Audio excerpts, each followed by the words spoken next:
is a reliable rate because it's specified. We're seeing why it's the ban phase more and more throughout this tournament. I'm very curious on how people are going to respond to this. But yeah, I do have to see a little bit of praise for people incredibly well this game. A lot of good of that we don't see very often. But everyone on the side of IG really.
All right, well, welcome back to the live stream. And well, it's kind of uncommon for me to guess, to like commentate and analyze other performance than Team Nigma Galaxy, but there is really one match that I'm curious about, and it's about Avulus versus Team Falcons. You know, it's because of there is this thread on X that Avulus has been issued a level 3 penalty for the entire series against Falcons. So let me show you the thread. Wait, where is it? So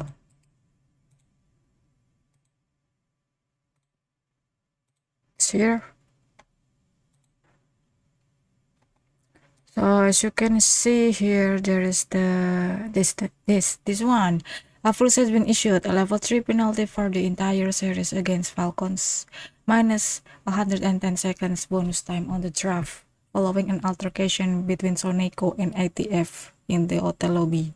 We condemn this type of behavior as it goes against the values of sportsmanship and respect that we uphold in our tournaments. The incident has been reviewed thoroughly, and appropriate action has been taken to ensure the integrity of the competition.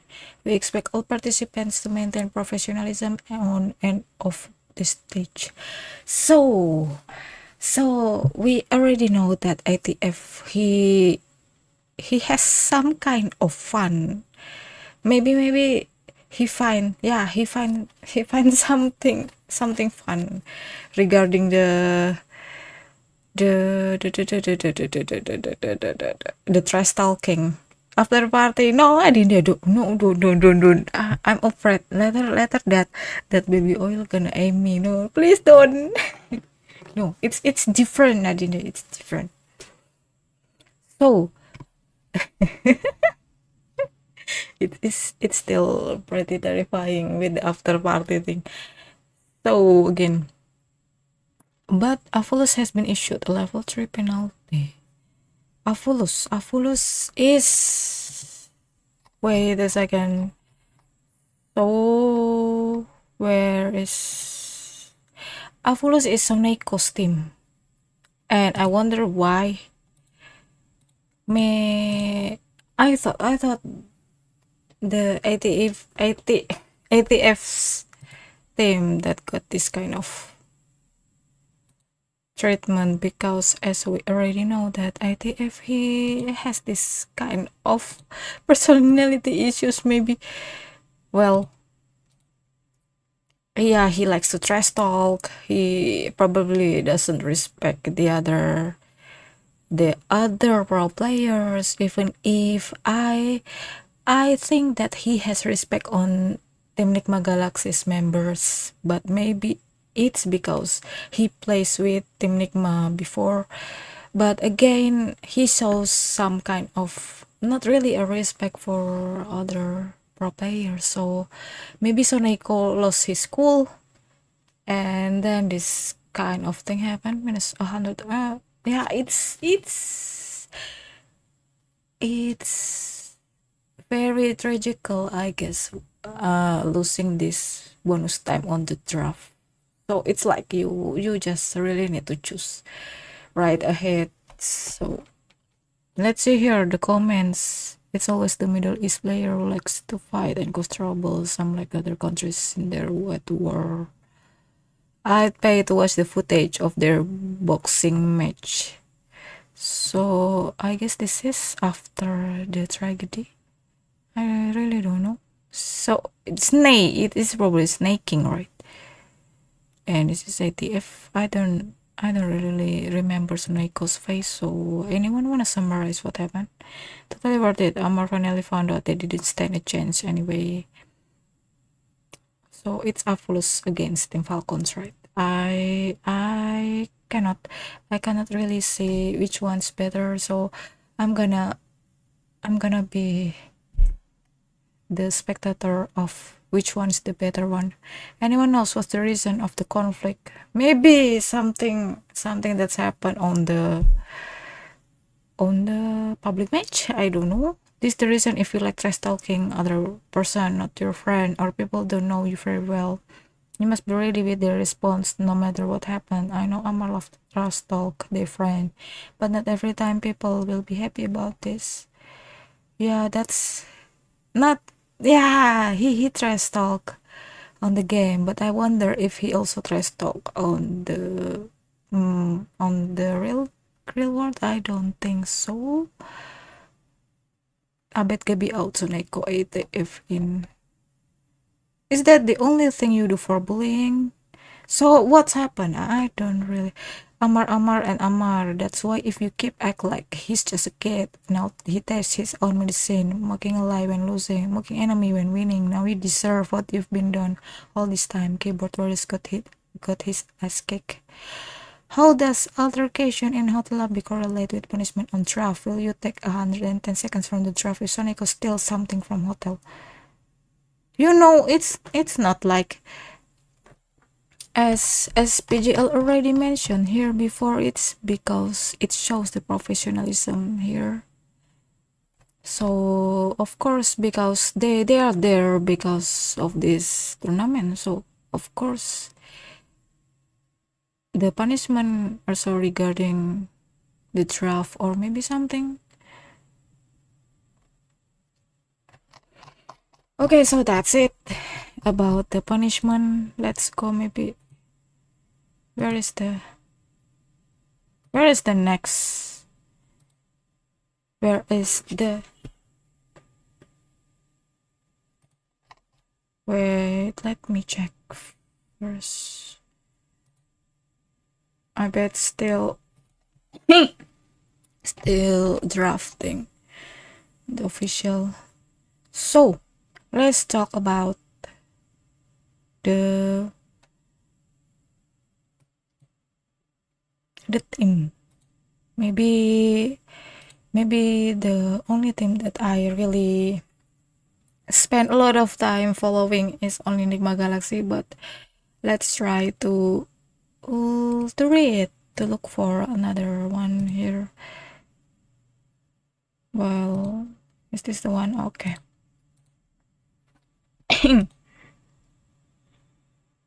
Okay, so where is, oh, this one, Pgl Dota 2 on X.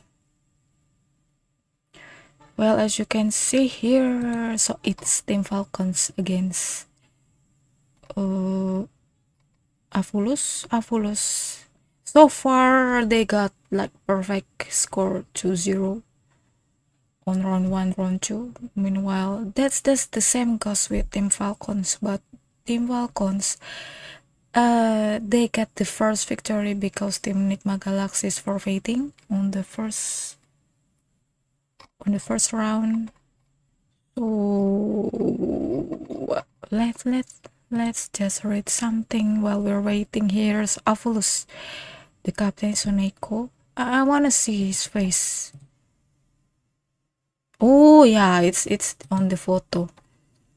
So I'm just gonna say their signature hero. Smiling Knight is the post one. Spectre, Nyx, Troll. I wonder if they gonna bring Troll on this patch. Still, maybe they gonna use another hero here. Stormer. Why he looks like Matumbaman to? Post 2. Daniel Scoop Chow. Is that how to pronounce the name? Okay, so it's Invoker, Lina, and Pak. These three heroes still we're gonna see on this tournament. So we gonna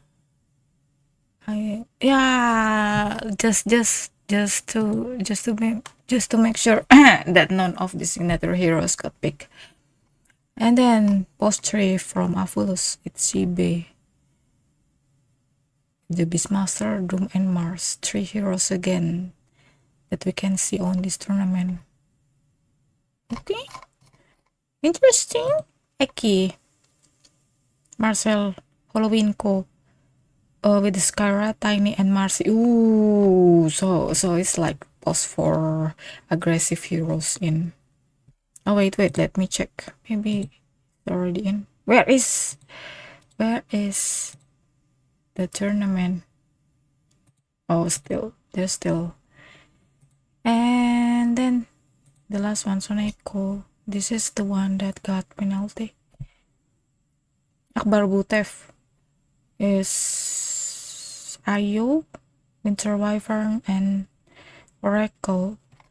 Either way, I ever watched Soneko's playing a really wide hero pool, so I don't believe that these 3 are the only signature heroes that he owns. So probably it's gonna be another hero. He can just adjust, right? After all, he's the captain, so it's gonna draft. It's pretty interesting because they are up against the Team Falcons, so they really don't want their first loss to be losing to the team that trash talk him, of course. So that's all from Team Avulus. Now we're gonna see Team Falcons from MENA region. Are we 2000? Oh yeah, it's the runner up, right? Yeah, the runner up from the I. Wait, what runner up, right? Oh, 4th place. Wait, I forgot. I'm sorry. So let's see here about the player roster. Oh, is the games already in? Where? No. Oh, still okay. They took a long time. 15 minutes already. Pgl Amar versus Sonico, Helena Cell. Wait, so they're still drafting. Sorry for the Shopee. And then let's talk about Team Falcons member. Here we got Skitter for the post 1. And heroes are the Nyx, Restless White, and Terror Blade. None of these heroes are used on this tournament. Maybe there is a chance that they gonna pick the Faceless Void. After all, we already watched that Miracles playing Faceless Void 2 times in this tournament. 2 times, really? Yeah, 2 times. In this tournament, no? I wonder, is it in this tournament or on the other tournament? But as it's like, it's on this month or on the September. Yeah, I don't really remember, but yeah, they can really relate here. That's all about Skater. And then Malrin. I know a bit about him. He really respects the legends, the previous pro players. So he's got a good personality, I guess. Stanislav Potorak, there's another heroes here, the Puck, the Timbersaw, and the Pangolier. So it's like, I bet he also has that super white hero pool. It's not really only on the intelligence hero. He also plays Timbersaw and Pangolier, which is the agility. I don't remember. Is a Pangolier on the agility? I think it's universal, maybe. Pang, yeah, it's on the universal hero. And then Timbersaw, yeah, on the STR, so it's super white hero again. Maybe he can just adjust. And on the match that I watch about Malrin is playing Viper, but it's public match, right? It's not tournament. So that's about Malrin and ATF. The trash talk guy.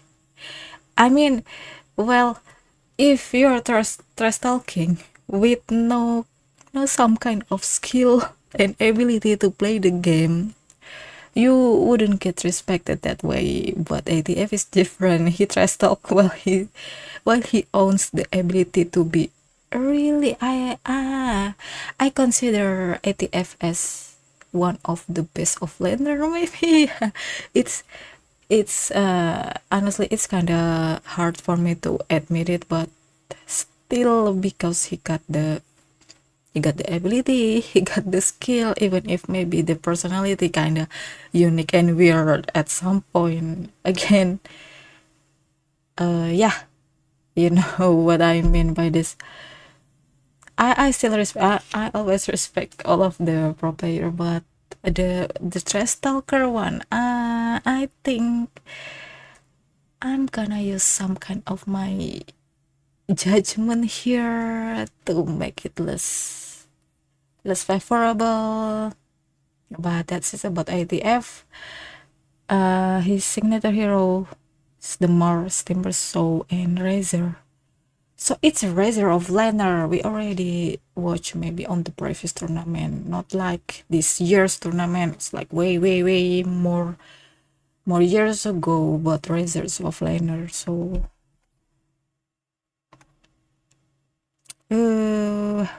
after all, they gonna juggle, I think. Well, you can pick the same hero. Let's say that it's the Mars or the Timbersaw, but the enemy wouldn't notice if it's ATF's hero or Marlin's hero. So that's the tricky here from Team Falcon. Crit here, post 4. Denmark, Andreas Frank Nielsen. So the signature heroes, the Rubik, Earth Spirit, and Dark Willow. Again, the aggressive one. Maybe Rubik's not really aggressive, but if you play it for post 4, I guess it's a bit useful with the proper enemies fighting. Wait, let me see. It's already in. Not yet. Watch. Where is the? They're still picking. Okay, let's talk about the next one. Is the snaking. Wu Jingdong. So he's American. It's new. That's why he speaks English so fluently. Okay, so post 5 from Team Falcons. The snaking. His signature heroes are The Enchantress, Mirana, and Tekis. I long time no see Tekis, but please. I bet if someone's gonna pick a Tekis, then it will be kind of disaster. It's like you alter your hatred into this one hero, even if the nowadays hero, the present Tekis is way too different than the past Tekis, of course. While the bombs everywhere, but still Tekis is Tekis. His bomb at your ground. I wonder if the bomb's still walking onto the throne, but still Tekis.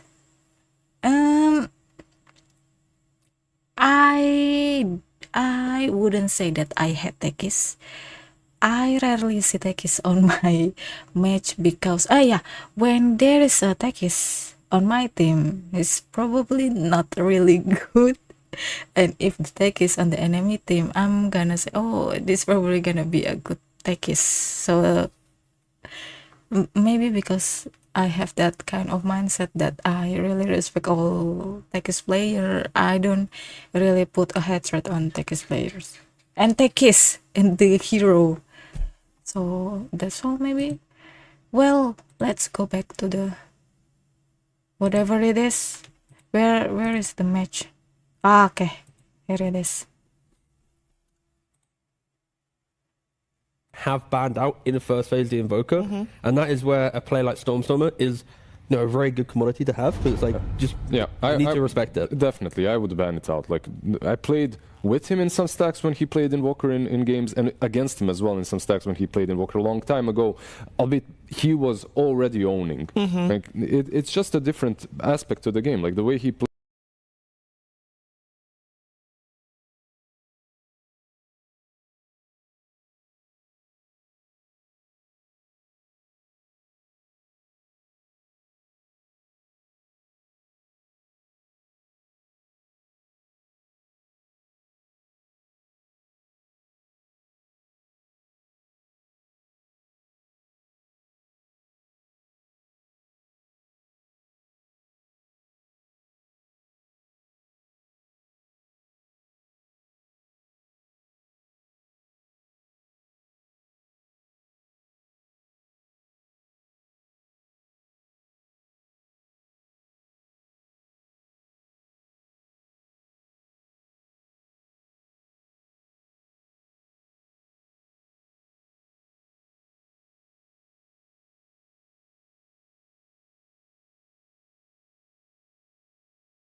The point of sniper is more after.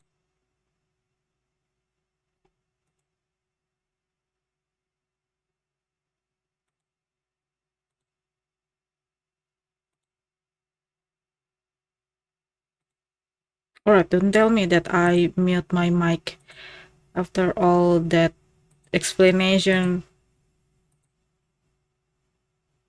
Hope not.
What's black eye meaning?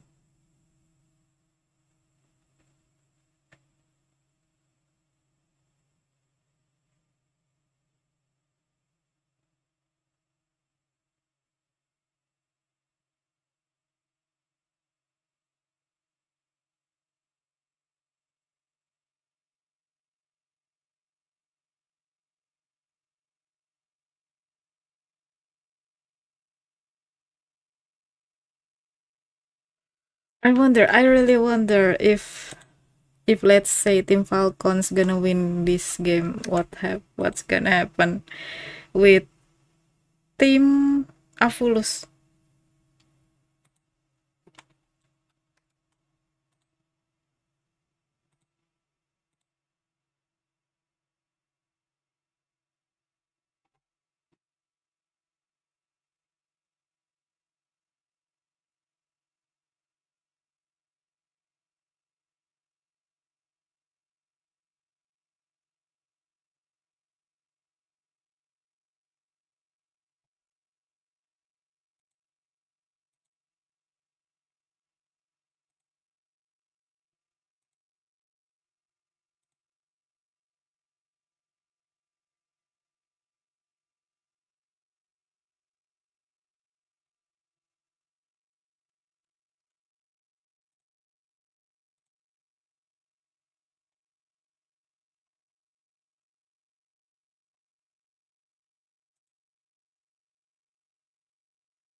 Actually, I'm reading about the altercation, so they really suspect that it is the effect of ATF's trash talk and how bad his behavior is during the game.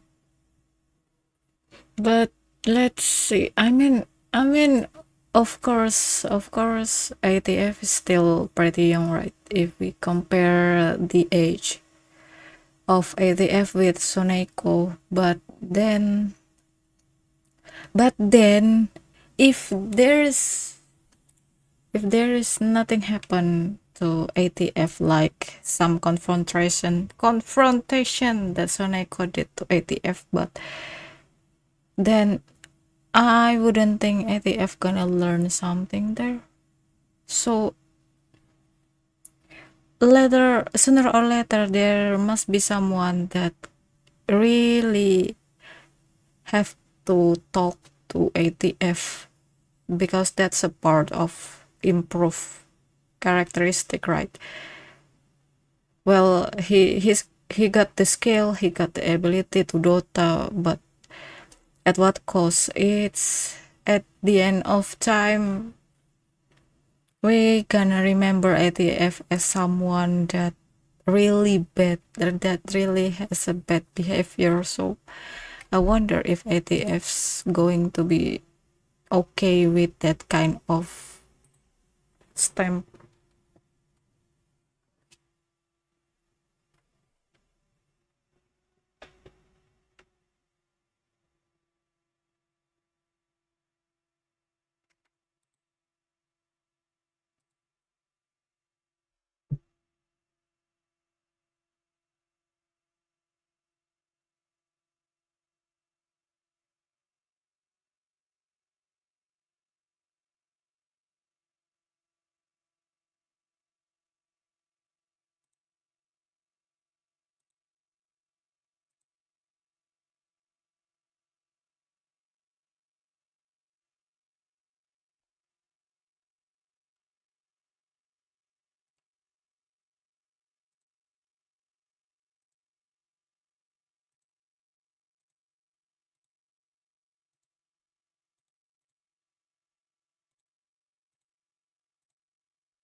Start winning against and prove that you belong. It's the perfect test, and we're at a point in the group stage now, or the Swiss stage, sorry, that winning the series, it puts you into the playoffs. Yeah. It's like, it kind of completes the group stage for them. So yeah, we'll see how it goes, and again, we have to remember that I'm Avulus pretty only have excited 20 about seconds of reserve the time, result, and Team that Falcons versus Avulus. Go fast. One of the weaknesses, right, from yesterday was the Marvin, draft felt a little bit kind of all around the both place. Marvin They kind of and still ATF, trying to they find love to themselves try again. stop the So enemy, losing so reserve time, Avulus won't be able to apply that. I really do know, believe that hold that what ball, you come reap is back what on you that, sow, like, right? hit me. What you sow Falcons is what also you have reap. less Yeah, time. something like that. And That's true. They can't use the but Avulus. just because of Because this, Avulus, when that's they lose why their time, we don't Falcons are trash also talk. losing We time to we really- contemplate what's happening. we so, really don't need to trash for talk me, the enemy Avulus, teams. let's see if they work well under Or pressure or even not. our Because teammates it's not that as simple. well. Like you said, We of course, gonna this put is- on our I'm best joking a little bit. It's behavior much harder for them on to the online instantly tournament. respond. It's not like Respond with the heroes. only the Yeah. tournament is also the They thought public this out. I match. think because they already knew you go It's in going to with that be deficit of bonus time, coming you go back to in you having a soon. plan If in mind, you are and not if you make it so that you don't having a good even use behavior, your full then there's no amount one of time that that you gonna have to pick respect your you. one hero, you I do mean, put that extra pressure on Falcons well, and allowing sure, yourself to you maybe have some more you time can't really in please that way. everyone, but It could be working trash out for them. So we talking are, is like in on game number one of different this best of side. 3. Avulus Well, will be on the Dire side, Falcons trash talk Radiant is side, like, and the first pick, a sniper let's say that coming out. And I know, you Tiga, trigger you are very someone to get vocal in angry to regards you to just whether because you it's your like behavior, or right? don't It's like just Sniper. because He you're does bad. have So a that's 50% win rate I right really now. despise Nice. trash talkers. I hate Honestly. every no, game we I got cast two. him, I hate Okay, him. The issue Sedovin was, it's from like, Team Falcons. You're seeing it work Like on the support, first pick, right? But in a Enigma certain Galaxy style. is The teams just Miracle, didn't understand and the the first style. pick And it's like, Sniper TI, is it's the big like league. the Sumel's Sniper. And you're useless for like 15 minutes after the laning. Yeah, phase. after the, yeah, exactly. Terrible. Unless you're Team Liquid, where you can actually win the game in 20 minutes. It's Yeah, like, but this guy position. So But- mhm. quickly that aside, though, I will say in this position, I don't mind it because Falcons is a big puck team.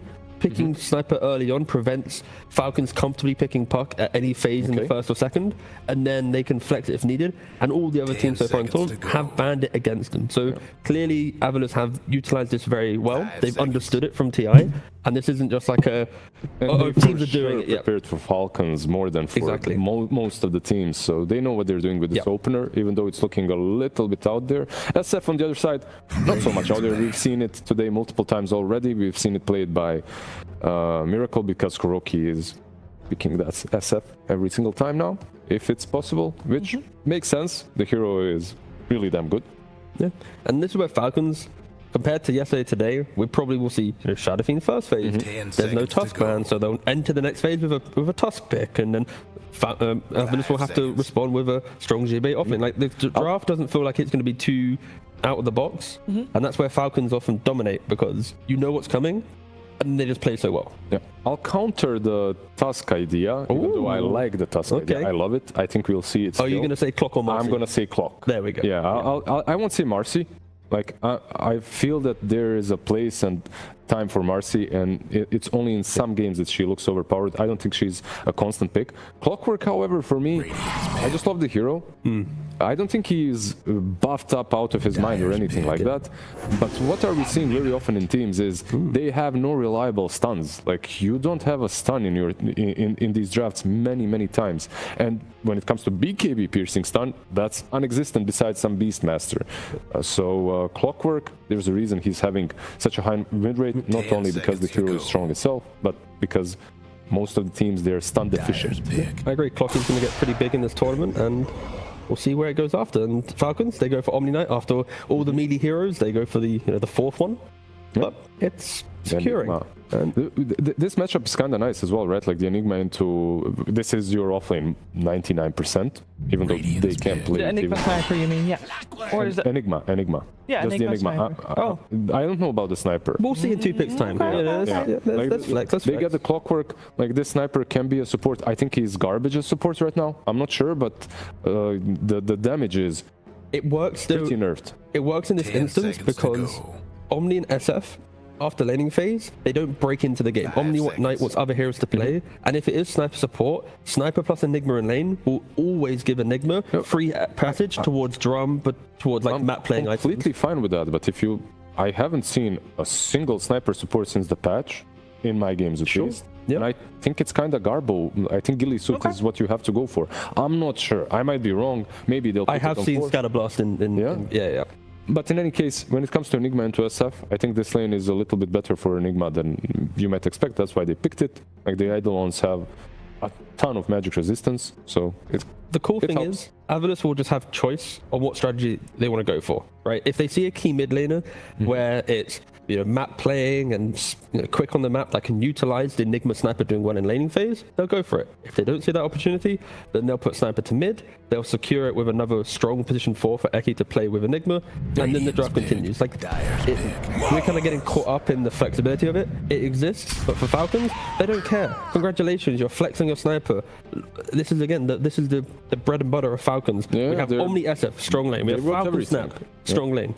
They've got everything. They got good combos. They have this ATF Mars, right? Like, we don't really have to talk much about it. Besides the win rate right now that you just saw on the screen, which is pretty damn low, 38%. Sometimes stats do lie. It depends on what team plays it.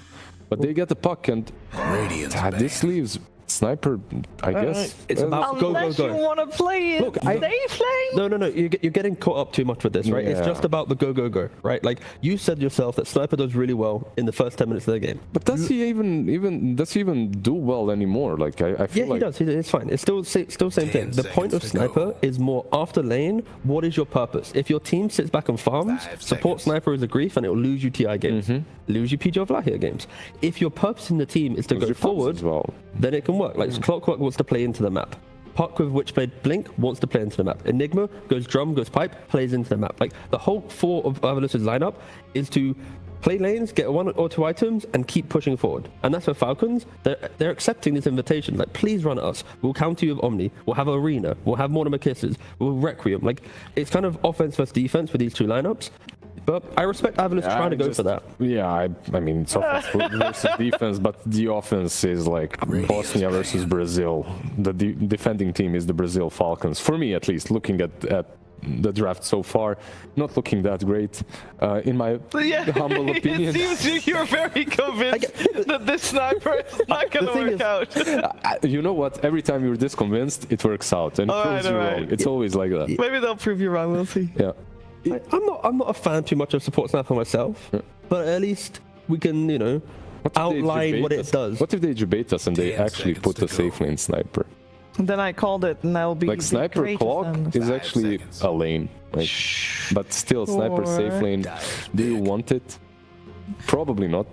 Not really. Yeah, no, we're good. Nobody would see it coming. Again, it's a good lane, but I would rather see Smiling Knight on a carry. Yeah. That he wants to play rather than forced to play. I mean, he's played a lot of different heroes so far, and he's played some heroes that are kind of out there. Like he played some Slark as well. 10 seconds in a perfect game. That's something that Mag talked about as well. He was like, yeah, they said it's a perfect Slark game, so I gave them Slark. I just Is really this a perfect sniper game? I don't think so. It's first stage, so and they have no reserve time. And here it is. Look at DK. That's a nice and stable one. Further the point, I'm intrigued to know if Smiling Knight will go for the skitter style of DK, where you go blink early to play into the timings that we mentioned because of support sniper, etc. Or if he goes for armlet into like Sanjay Yasha to stabilize the late game and hey, we're gonna go chaotic, and if you ever fall off because you miss execute, then my DK will be the kind of the insurance policy for Avulus. But again, they've come into a series against being the underdog, and they want to be the aggressors. So I like it, and I feel this draft only wins if they are the aggressors. Meanwhile, they get the Sand King on their side. Will this be a mid? Yeah, it's a mid Sand King. Yeah. Okay. You said at the start you didn't expect to see Sand King. You didn't really like it. Mid Sand King much better off lane. Yeah. Okay. And also in this game, it allows them to play the game a little bit faster. Like it's still one of the best heroes if you want to pace the game yourselves. And it's also really good into a team that runs at you. So if they run at you, and it's always like that with Sand King, right? You see some support dying, meanwhile Sand King is channeling his epicenter somewhere sneakily in the trees. So they jump someone, Mars Arena, Sand King, Snapfire. The teamfight is amazing from them. Maybe they have, in my opinion, even more damage in the teamfight than the other side. However, the other side should be Avulus, that is. They should be the ones pressuring the map, taking towers, and just taking control. As much as I help describe Avulus' lineup and what they need to do, the ability to do it, still don't believe in it. No, not really. It's very difficult because they need to execute so highly. You're like, imagine Enigma early game goes towards the tower with his little eidolons. What's he running into? Arena, Monomachis, Epicenter, like there's so much stuff being thrown out at any defense that if Avulus want to take the siege, they're going to lose numbers doing it. And with this type of lineup, they often like taking towers where they don't lose heroes after. It's quite a very quick 12 minutes, take top tower, mid tower, no pressure has been applied, but you have the entire map. That's not going to happen this time around. So if they are to win this game, it is like an insane masterclass of like strong lanes, constant pickoffs. Yeah, Falcons just look better right now. Yeah. A bit more stable in their lineup. Exactly. I feel like maybe there's something that we're missing, but perhaps if Puck has a really good start and he starts rotating around the map, Puck is Stormer's damn good hero at the moment, and the hero itself is in a really good spot, so maybe he can make a difference, jumping those backlines, buying all the necessary items, those right-click ones that might complement very nicely with the Dragonite. I can see it happening. I still hate Sniper for the If Avulus win, it's just very impressive. Yeah. They're the underdog. Their draft is high execution based. So if they are winning, it means a lot about the team and this like kind of newly formed team. So I'm excited to see if they can do it because it'll be like a hats off moment if they do. And we said earlier that Zibe is, we're going to look extra closely at Zibe because he is the one that we're expecting to step up in the role of Enigma. Do we feel like he is set up for success? He can do it here? It's a hero that literally can win games. Yeah. I'm not sure if he'll be able to do it in this one, but we'll see. We will see indeed. Before we'll see if he can do that, we're first going to see Slacks, who's standing by with Coach Mag.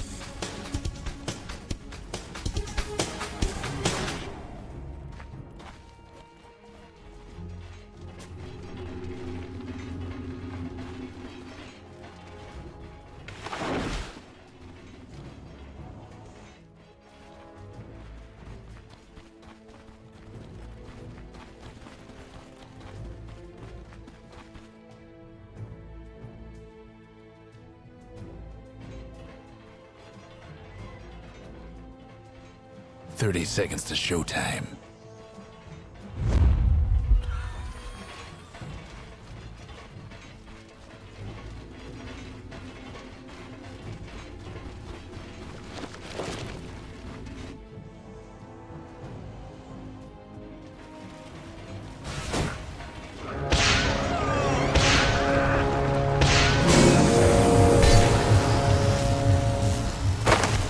And away we go.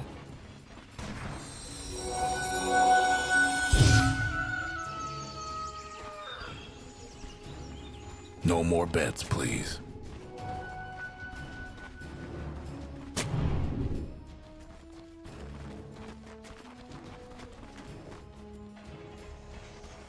Why there is no commentators here?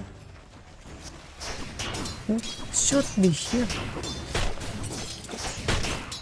Thank you so much, Slacks. Have fun. That's all you need to do to have a good time. Sind, how you feeling about it? Yeah, I'm ready to have fun. That sounds good to me, you know? I'm Absolutely. It's not just the players. And strike. I will say that it's, as much as some people will interpret that type of attitude as a sign of weakness, almost it's like, yeah, we're the underdogs, so just go out there and have fun and do your best.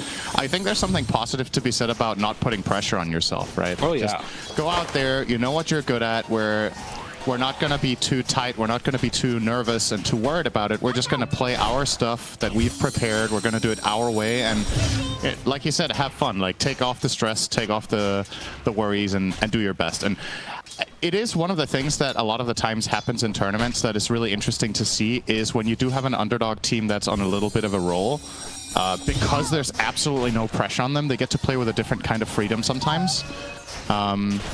Nice little detail there by Stormstormer, by the way, going in to take the tower shot on purpose to get that restore from the puckish innate.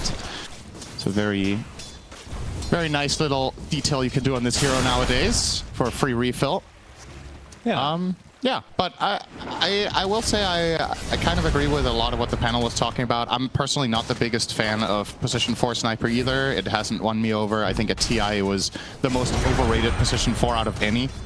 The first few days it was played a ton and it had atrocious win rate.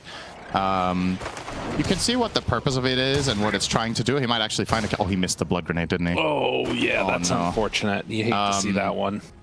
But... yeah, I'm not the biggest fan of that, and I do see some potential concerns for the lineup of Avulus here, that if things don't get rolling, their lineup can kind of fall into this awkward spot with damage issues, I think. You have offlane Enigma, doesn't do the most damage. Your mid laner is Puck, who does good damage but wants some sort of follow-up, but your carry is a Dragon Knight who's gonna, you know, be farming for a while with the Fire Dragon form. And then Clockwork Sniper supports. It's okay. But on the side of Falcons, you have a very stable teamfight, strong lanes lineup that also has Omni Knight as the X factor against the damage that we were just talking about, that problem. So, looking for Avulus to have a good start in the lanes to really set the tone for this game, if you will. Right. I mean, that's basically what we heard a lot of from the panel, and not just like, you know, the high execution and the issues with the damage, but of course that defensive offensive analogy that was put out there. When they do eventually get the damage out, you've got one of the best heroes in the game to deal with it in Snake King, who can just turn everything back around. And I guess one of the big things will be how good of a game does Skeeter have, as they're already doing some pretty good deeps to him. And in fact, Repel does nothing. Right click, dead. Yeah, great start here. I mean, the thing is, this is what Sniper does best. And yes, when I say I don't like him as a 4, it's not because of the first few minutes. Right. This hero has been owning a ton of games at TI in the first few minutes. It's what you do when you reach minute 10 to game end. Like, what's your purpose? How are you finding impact comparatively to other position 4s? But so far, so good. This Sniper Enigma lane is incredibly powerful. They find a nice kill on the SF, and they've also burned all of the region out of Snake King, who's probably going to have to send out additional tangos here. I don't think Skitter's extra 3 will cut it. Well, and it's also worth thinking about as Crit takes out double of the cogs and then immediately going to go for the cookie play. Amar pins Seneko to the tree, trying to find a kill here. A couple more punches is all they're going to need, but they won't go all in for the move. Still, forcing back that Clockwork pretty nice right now, as Snake King also forced all the way back by Eki, who I mean, it's just being super annoying. He's also gold tier on this hero, which I feel like for a support player, since this just recently started happening, this is like the equivalent to Grandmaster, right? Yeah, it's quite unusual. That's a fair point. Support players generally aren't very high level on this, but Icky plays a lot, and Sniper definitely one of... I'm not going to say it's one of his specialty heroes, even though maybe it is, but it's not one we've seen him on the most compared to other stuff, but definitely very well capable of running that for Sniper. Now, the mid lane we haven't touched upon too much. This is what Sand King does with Dust Devil. We saw yesterday a couple of players, I believe, choose the other facet. Right. This Invisibility Sandstorm, the good old one. And honestly, I was kind of surprised, because as far as I'm concerned, the nerfs that this one got, the Dust Devil, to me are not significant enough to not just run this basically every game. I still think this facet is superior. It gives you the possibility to move around while farming. It ramps you up way faster. It opens different build paths with itemization. And the invisibility aspect of the Sandstorm has like very niche edge cases where it's useful. At this level, pros will generally have detection to kill you in fights. I don't know. The ability to just do this, right? Like he's just farming the wave as he is moving it. He's going to farm a camp. Now he's going to stack or farm another camp. On mid Sanking, I think it's more so obvious than off lane, but I still feel like Dust Devil will be the choice down the stretch for every Sanking player. I don't know. You don't believe that the nerfs are big enough, basically, to make it worthwhile. I just think the facet at TI was so incredibly powerful that even if you nerfed it, like, I don't know how many percent, if you will, that they nerfed, let's say at 15, it's still just extremely powerful. Snaking was taking a big beating there. Again, he hasn't really been able to play at all in the lane, just trying to sort of block off any pulls from going on. Oh, good impression onto Skitter. Movement over. And on the other side of it, they're also doing damage onto the Snapfire. Crit in a little bit of trouble. The Blood Grenade, it's not going to be able to do enough. And, well, as you're talking about, Skitter does survive down bottom.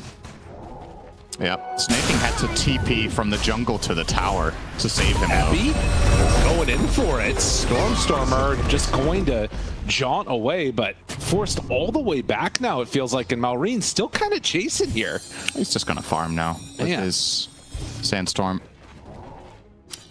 This was something we saw at TI as well with Sand King as a mid hero. I think this hero is theoretically basically uncounterable in the mid lane.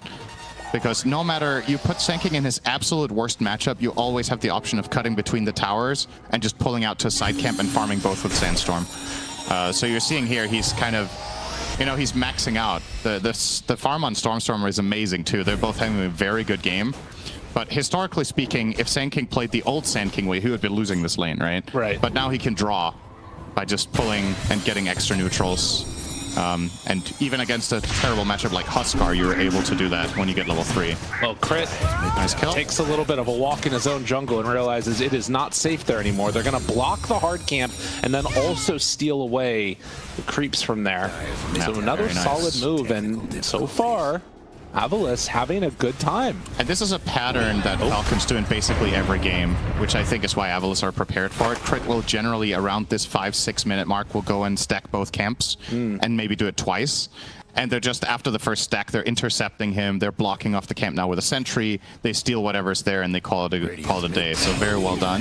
Malrine going to be coiled, has protection from Snaking. He also has a shield rune, so he's just going to go ham now. Yeah. Can pop that one if he wants, can keep going for more. They missed though, although able to go for the cookie, still a little bit scary, and now the shield rune is going to be used. Malrine getting perfect value out of this. Baiting them in a little bit longer, and now finally Crit and Malrine are going to have to run away. And they even got the TP out of Zibe there, which is very good news for Skitter, who finally now gets a little bit of a breathing room down here. I think this is the worst safe lane Shadow Fiend start we've seen all tournament. He's 6th on net worth by a significant amount too. He's very far behind the Enigma in 5th. So Skitter really needs some breathing room after he got bullied so hard in lane, and this pressure mid by Malrine as well as Snaking is going to free him up and give him some nice solo time down their bot. Well, still a really good start for the Sand King. Can maybe be that alleviating factor for the Shadow Fiend as well, more than just the TPs, because as you said, need to eventually have him come online and be that big right-click damage dealer for this lineup, because they don't really have it from anybody else. Never say never with Amar on Mars. I mean, that's fair. There is a build. Yeah. He's not going to do it, but there is one. What's the build for the? Is it just Deso? Yeah, you can get like, you know, the good old Deso Rapier. Yeah, okay. Late game Mars stuff. That's fair. Unlikely to see it, but you never know. If it's the right game for it, that's a player like Amar will never shy away from doing what he thinks is best, even if it's extremely unusual. I think this is a game where you go very standard items on Mars, but you could make a case for deviating a little bit when your mid hero is a Sand King. Yeah. Because you could argue these two heroes fulfill a somewhat similar role to an extent in terms of just AoE control and stun and that teamfight aspect. I don't know. Yeah, he is actually going for the Yules. All right, so sometimes Amar goes for this, sometimes he goes for the Blink, sometimes he rushes BKB. Update for the Yules here. Bot tower's gone. First tower of the game in the way of Avulus. All right, doesn't kill the Omni Knight, but does take his little courier. So that's got to be a little frustrating there. But yeah, tower down, what you would anticipate at around this 10-minute mark from the Enigma. Yeah. Amar, they do have a catapult up here, and smoke's coming, but it looks like it's maybe heading down south. So want to get involved with Crit. Does not have level 6 yet. They see Stormstormer thinking about the Epi, but they don't want to go for the play. Interesting. I'm surprised they didn't commit for this. I think there was... Oh, okay. Well, with Crit only level 5, it's still a level 3 full bore Scatterblast plus full Epi Burrow. This is a better kill, though. I mean, this is a guaranteed one. Oh, is it guaranteed? Yes, it is. Okay. Definitely going to get that one. Even throwing out the Requiem. Yeah, that was it. Skinner just wanted to be involved, you know? He wanted to be a bow. Amar gets caught. The coil, the chase down, drops the arena, wants to get away, and, well, he's doing some moonwalking in the big hole as he tries to get out of there. They find him with the rocket, still in some trouble, though. Can they get away? There's no way he stick TP's out here, right? Oh, Saneko's on the hunt. They want to find him. Can they get him alone in the woods over to the side? Chase all the way back. Amar's taking him on a little trip. Yeah, and to one here. the Assassinate barely getting away. 50 HP. Oh, Spear TP. He's going. Run, run, run. Get denied to neutrals. Get denied to creeps. He's trying to make his way in, but Saneko eventually chases him down. He's farming up the creeps and eventually dies to tower. Oh my Space God. created. I just want to say how much of a masterclass that was in understanding of Mars. The fact that he got that far. Yeah. Almost every player will die there on the spot. But the way he placed Arena, turned his side toward the enemy heroes and used Bulwark, blocked all of the ranged projectiles by covering himself with the Arena and then found that escape path. He does die ultimately, but it was still really beautiful to watch, honestly. I think there is a world he lives. Right. But he doesn't have the vision that we do. But there was a situation that he could have speared the clockwork and TP'd to base. But it's a high risk, high reward kind of thing. Because if you do TP to base and you die, then you're going to have to run all the way back to lane when you respawn. And that's a lot of efficiency lost, so... Crit has level 6, so too does Saneko. Trying to find an angle, doesn't need it. Instead, managed to find the Omni Knight here. Does have GA, but no more repel means... Nice and easy. 5 kills in total. Avulus kicking up the pace here and now bringing Enigma to mid as well. This tower is gone. So this is what we wanted to see from their lineup, and what they kind of needed to do was to set the tempo early on, and mission accomplished. You have to say, with these 2 towers down, the map is now way more open for them. They're not losing their own tier 1 top because they have Smiling Knight sitting up there with an armlet DK. Very difficult kill. Falcons will need to bring at least 3 heroes to kill this guy. So... to get more and more space, and this should lead to a net worth increase over the enemy team if they can play with all this space and control it without dying. A prize. Zibe almost has a pipe now on the Enigma as well, will make him a really difficult kill too. Drum's pipe minute 13.5 is a very good look. In the way this game is going, I'm feeling better and better for this Avulus roster. I mean, there's still obviously that worry of this support sniper falling off, not being able to do a ton, but at the very least, this feels like if they were going to be able to win the game, it has to be at least this good for them. Yeah, I kind of agree with that. I think, uh-oh. Well, this is have I punished them? Oh, but never mind. Snako finds the hook shot. Now the turnaround black hole. They get Malrain, but immediately going to be broken. Now Repel, GA, Snake King in trouble. Skitter trying to throw out what damage he can, but still getting interrupted by Snako. He ends up dying finally. Now the assassinate hit. Jump forward silence. Can they get a little more? 2 dead, looking for the third, and it's the biggest one of all. Avulus, find the fight. Yep, just a raw numbers win. Mar's not involved. Amar, I think, might not have had TP ready after he TP'd top to farm, or he felt like the connection point was too far away. That's what happens when you lose your tier 1. Like, he has to TP down to the outpost. It takes longer to connect, and not going to be a part of that play. But as you said, like, this looked like such a clean opening, but the hook shot onto the Snapfire really delays that damage. Zibe walks off to the side, gets the black hole off. This cookie is really important, by the way, from Crit, or this would have been way worse for the side of Falcons. But at the very least, he got to interrupt the black hole so that Malrain got to get out of there and keep his 3-0 streak alive. Yeah, Skitter being involved on Shadow Fiend, not ideal.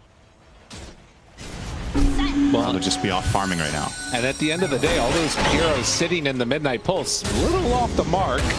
Snako's still thinking about chasing. Throw out a few cogs here and there. I mean, they're running into 4 heroes. Coil out. That's not what you want to do. Stormtrooper, but the pipe, does it keep him alive long enough? Yes, it will. Oh, and now the problem is no black hole. The fear, the arena is down. Snako walking in, trying to be a body in front of this Enigma, but it won't happen. They take down 2 in just a fight that never seemed like it was going to work. Yeah, they might get more if they get any vision. Malrain. Oh, and Eki caught.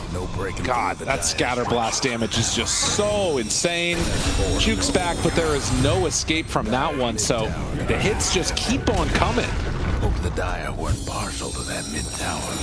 Now, the good news now for Avulus is that they do get the Blink Dagger on Puck. I think this is a crucial item for them to pick up because they're clearly very reliant on hitting silences. I think the problem is, even though he gets a good coil, as long as Omni Knight gets to cast and as long as they get to reposition their heroes, we have this situation that we were talking about, which is damage issues, right? Yeah. Like, even when they're bringing these 4 heroes to the fight, they don't really burst.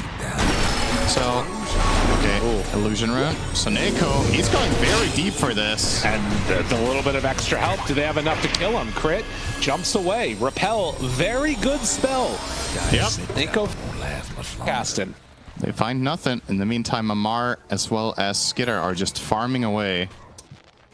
So Skitter starting to catch up and looking at a potential top 3 net worth placement within the next few minutes after being well in 6th 5 minutes ago. But they are all very close together, you know, less than 2,000 gold separating all of these players. It's mainly Enigma that has slowed down. Yes. A couple of deaths here on Zibe are a bit of a concern, and I'm curious to see where he's going to go with this. I feel like this is the type of game where getting pipe and then looking at a Blink BKB is a real option. You're playing with a lineup that I think needs you to get a good Midnight Pulse Black Hole for the damage as well, not just the control.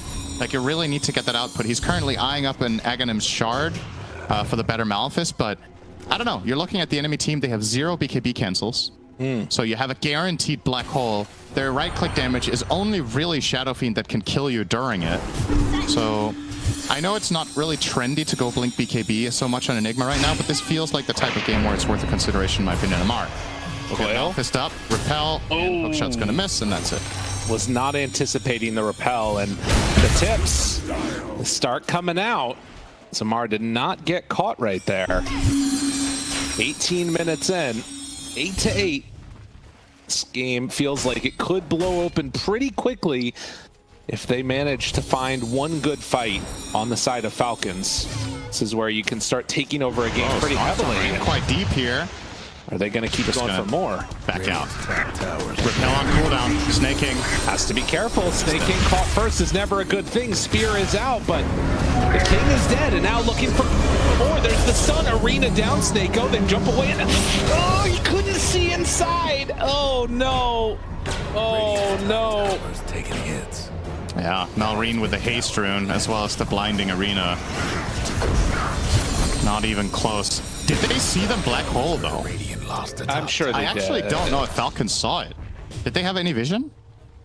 I mean, I guess they might not have. Yeah, that's fair.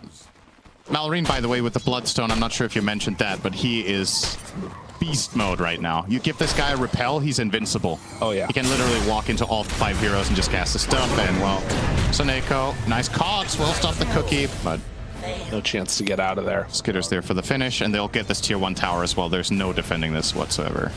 We'll take a replay of this one and see as, again, Amar, really nice play here to get this arena up that actually puts them in a position where they weren't anticipating he gets out. And was that the sniper? I think that was it the concussive grenade that did he pushed knock him out? I think he concussive grenaded him out of it. Oh no. I thought it was a cookie, but no, he wasn't there on Snapfire. Position 4 sniper past 10 minutes. Lizard man. You know was how right. It goes. Lizard was right. This hero. Oh, that's unfortunate. Well, you look at the set he's wearing as well. It's like this. The hero is cursed. Oh, look at that. Sniper, so good. Okay, well, he might be in some trouble. Snakeo. Cogs. Oh, Kisses. Spear and the done. kiss of death. And they still have a couple of heroes smoked up. Now, this rocket's actually going to give that away because a couple of them were visible a moment ago, so they might realize this is happening. But if they don't, Smiling Light does have the BKB, so he's probably okay. Stormstormer, though. Amar hit Yule into Spear. Ooh, good reaction. Nicely played that one. And Amar full defensive right now. Has the pipe, has the Yule Scepter.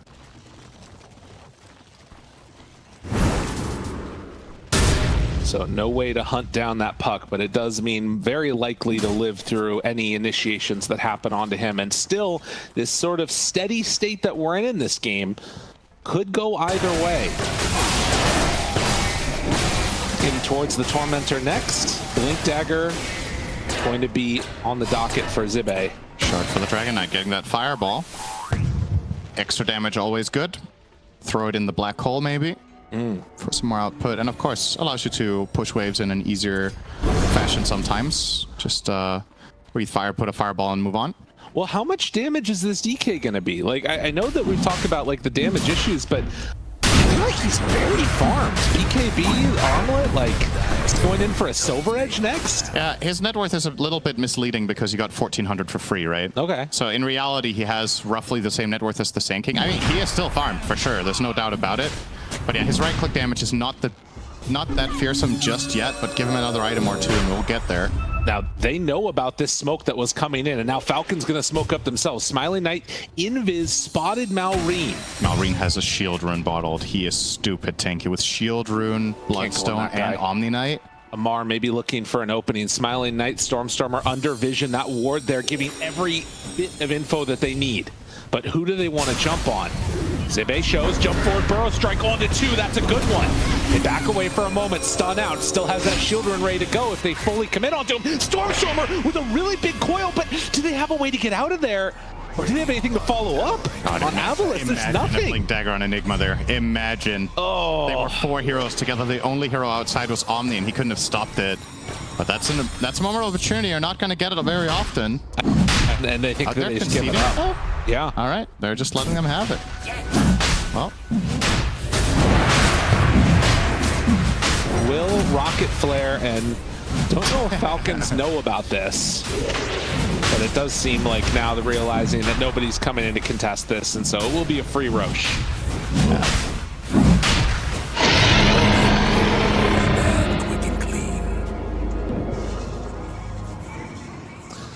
Well, Silver Edge still eyed up for the DK, and then we saw on the SF the other big bad boy in this one going for the Daedalus.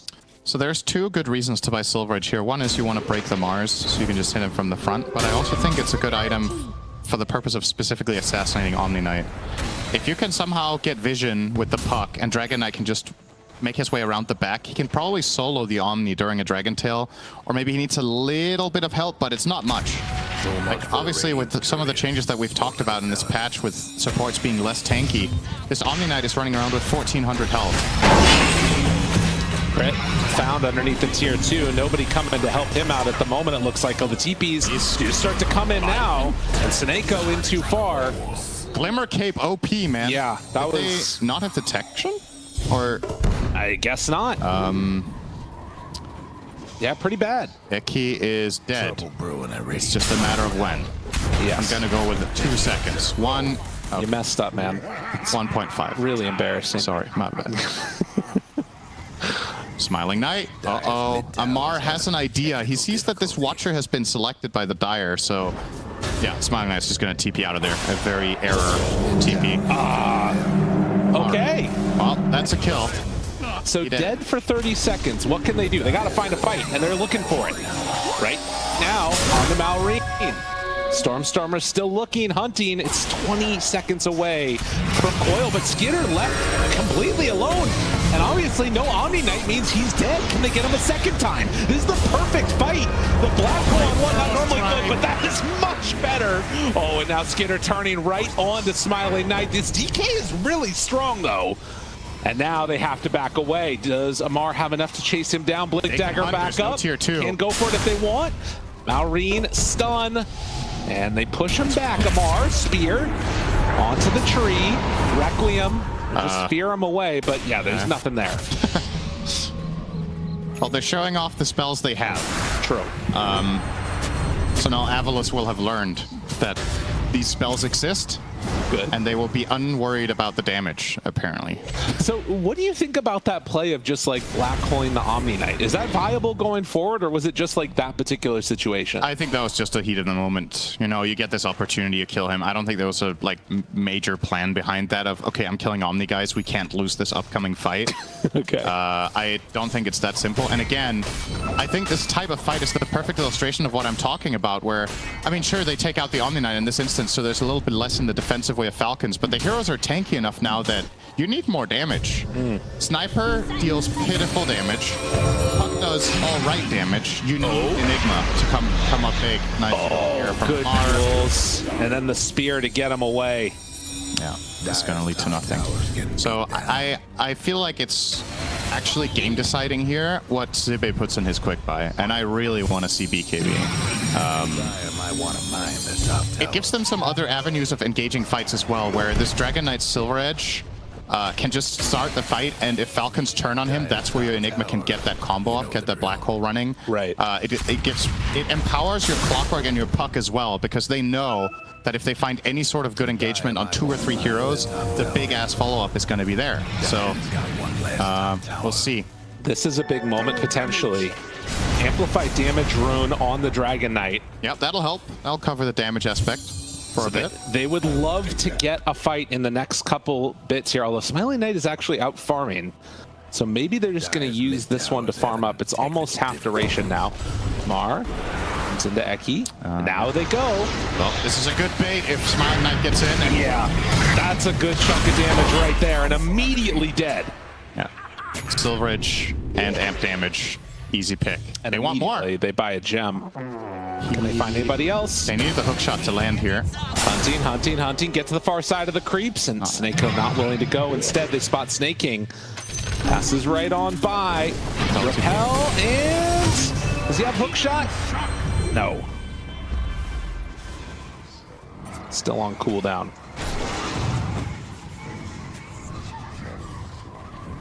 So 14 to 11. In terms of where you thought we were going to end up being, how impressed are you with these two squads? Is Falcons kind of doing what you expected? Avulus getting above and beyond? I think this game is going kind of...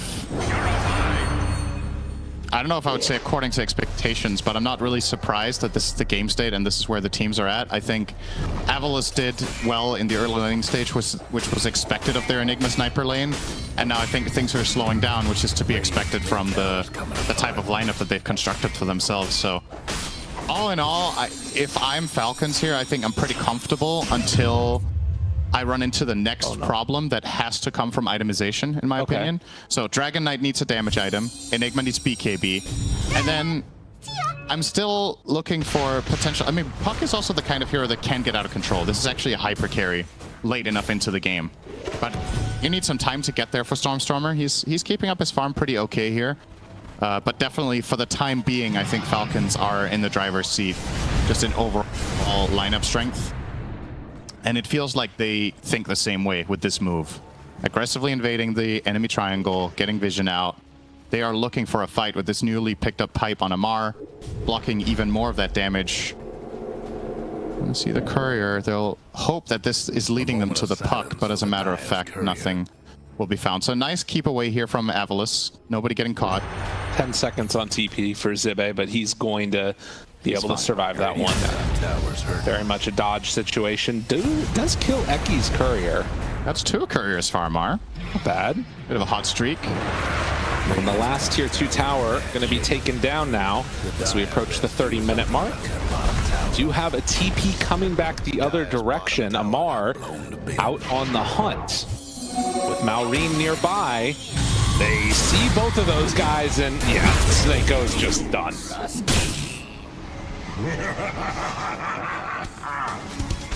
Although now Puck goes up, he'll find a ward with that gem and start to do some extra D-ward missions.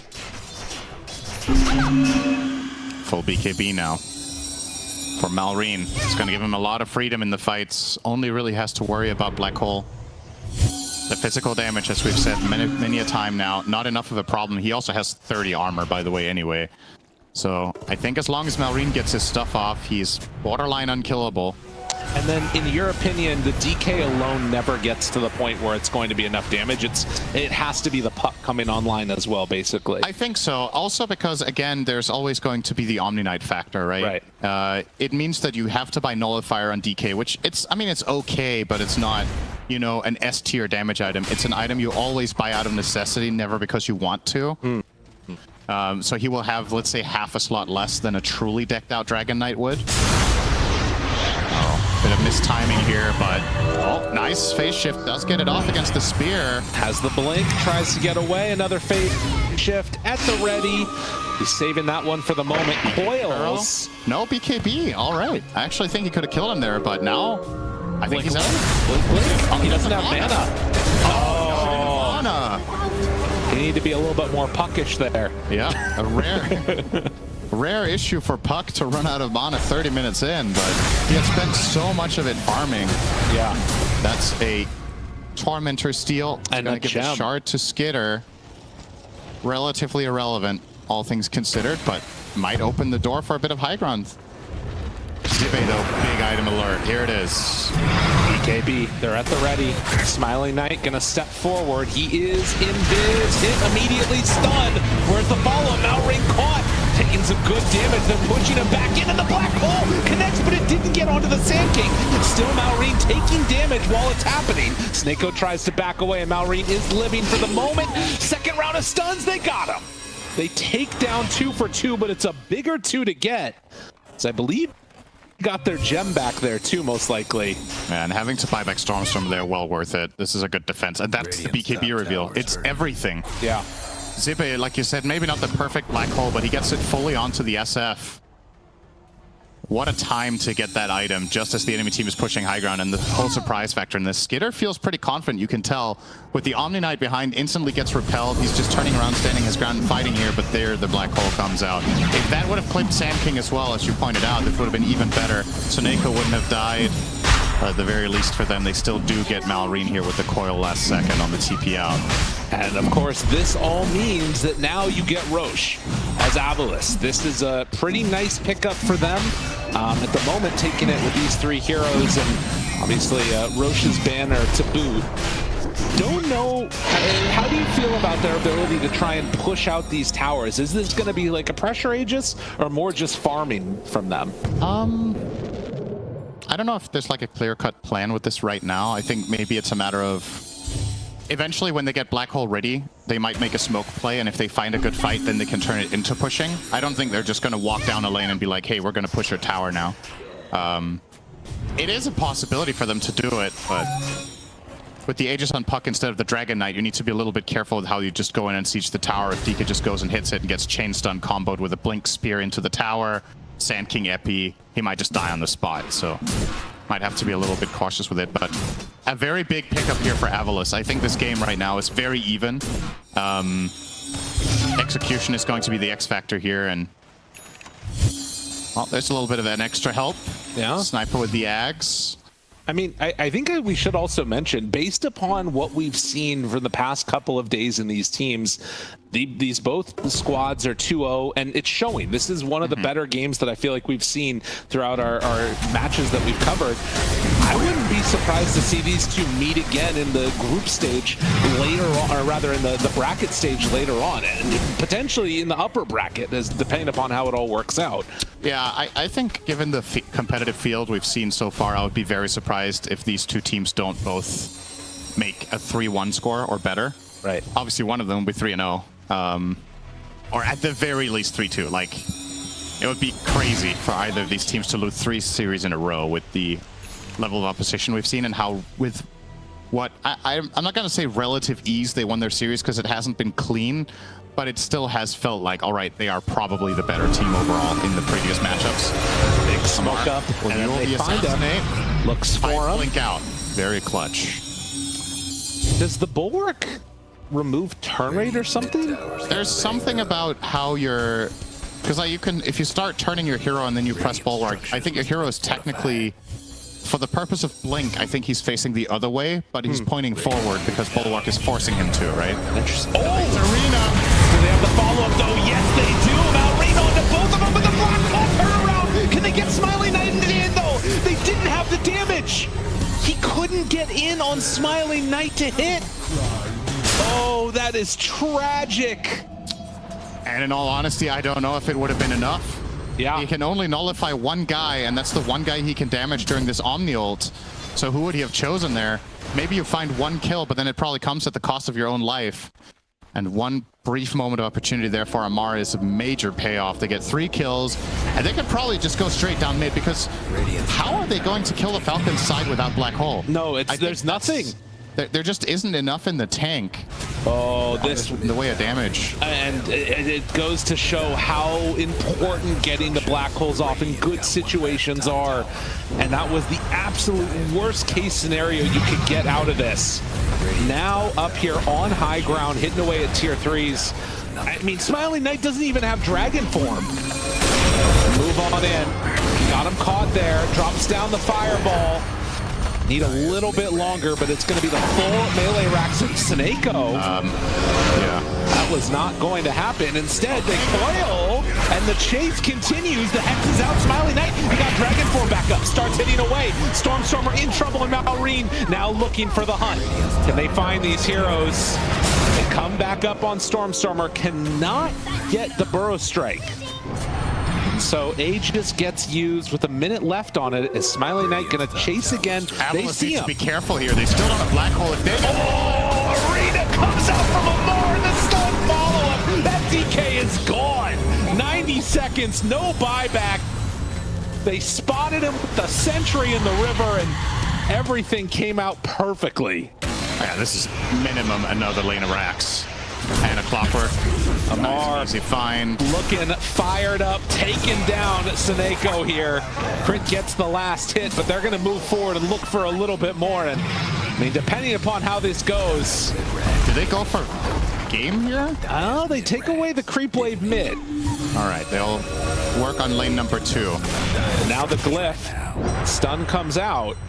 They're trying to buy more time. 50 seconds until DK. He is not buying back, but they also don't have a creep wave mid. They do have one bottom. So The back door isn't even going to kick in. Okay, it barely does on the range racks, but... And that BKB getting popped means no black hole, even though they had it in 15 seconds. No, wait, did he just misclick it? No, he BKB TP'd out. Oh, okay, I missed that.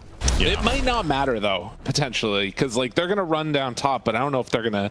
There's a decent chance he'll get it ready again. I don't know if Falcons are looking to try to get Megas in the next minute. Probably not. I think taking their victory here, calming down, maybe starting to prepare for a potential third Roche if they want, or at least taking control of some sort of area with vision. They have a good lane ward down bottom. Actually, is going to get removed now from Stormers, so won't have that information to work with any longer. But yeah, just push out the waves, set up good vision in the top half of the map, and just play around your wards. Make sure you keep formation and don't get jumped. Is this a full butter for Skitter now, or? Yeah. All right. He's big. Should also mention, we have another save now coming from Crit as he finished the Aghanim Scepter and also his Telescope. So that gobble up may be an opportunity. And there are certain things that not even a black hole can keep in. Like Mortimer's mouth. Proto Strike finds the DK. Dude, that's Sentry again. And the second time they get it like this, black hole out, but there is no damage going into Skinner. Immediately interrupted. Smiley Knight just BKB trying to run away, but that DK is likely going to fall again. Both heroes dead. Amar finds another. Dead on Eki. GG is called, and another tip as they head out of the base. And more tips keep on coming. You know, there's a little bit of extracurricular activities going on as they get ready to end this one out. Unreal. This was kind of the feeling that you might have watching this game for the last 15 minutes, that this was...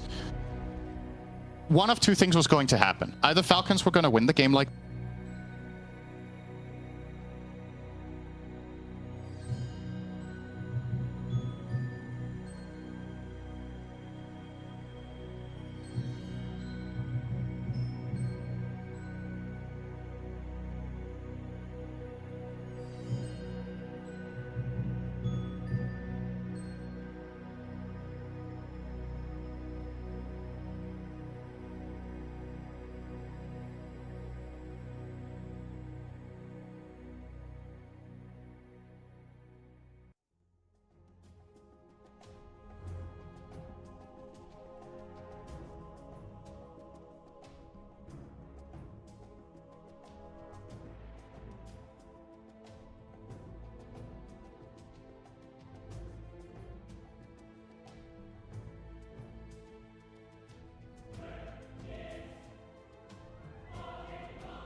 Game 1.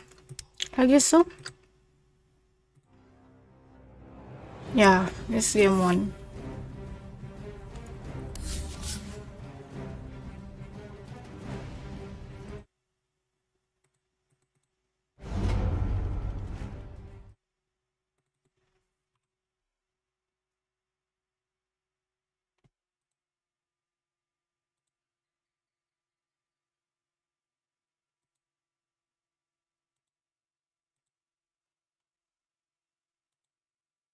Wonder if there's something like trash talking in there.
Alright, so while we're waiting, let's try to do to analyze the draft here. Well, both Team Falcons and Avulus, they pick first for Zero as the... Wait a second. The carry. Yes, it's the Sumail Sniper and Miracles SF as the first pick. And it's happening to this match to both Avulus and Team Falcons. They pick the Sniper first and also the Shadow Fin. And alright, even if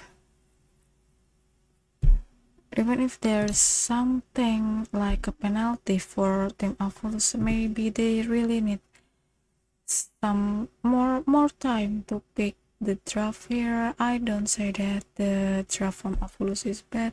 It's really what I'm gonna say is it's really strong enough to against the Team Falcons, but they have the Omni Knight. It's like a bit terrifying here, while Enigma from Team Avulus, maybe it's like again kinda dream them to have Enigma on your teams, like when Enigma gonna cast something, then it really needs some precise moment and position. But again, as the Enigma, maybe Black Hole is skill that you really consider on the succeed. So of course, if you want this skill to be successful, then you really need some items to increase the possibility of the successfulness of this skill. Of course, the black hole thing. But again, we can see here on the Team Avulus, the clockwork is dying so much even if the sniper 247 here, and the rest of the team is actually doing pretty good.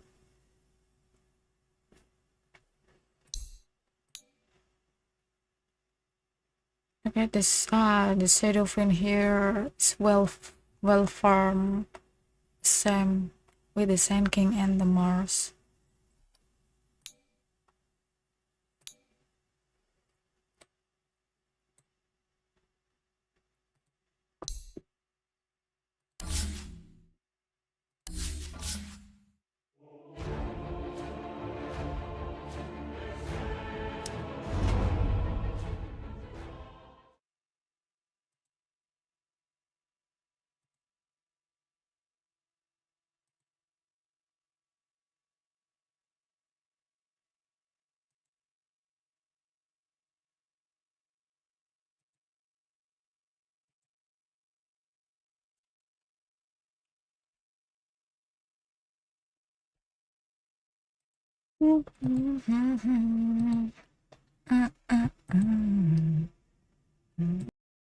So it's already drafted now.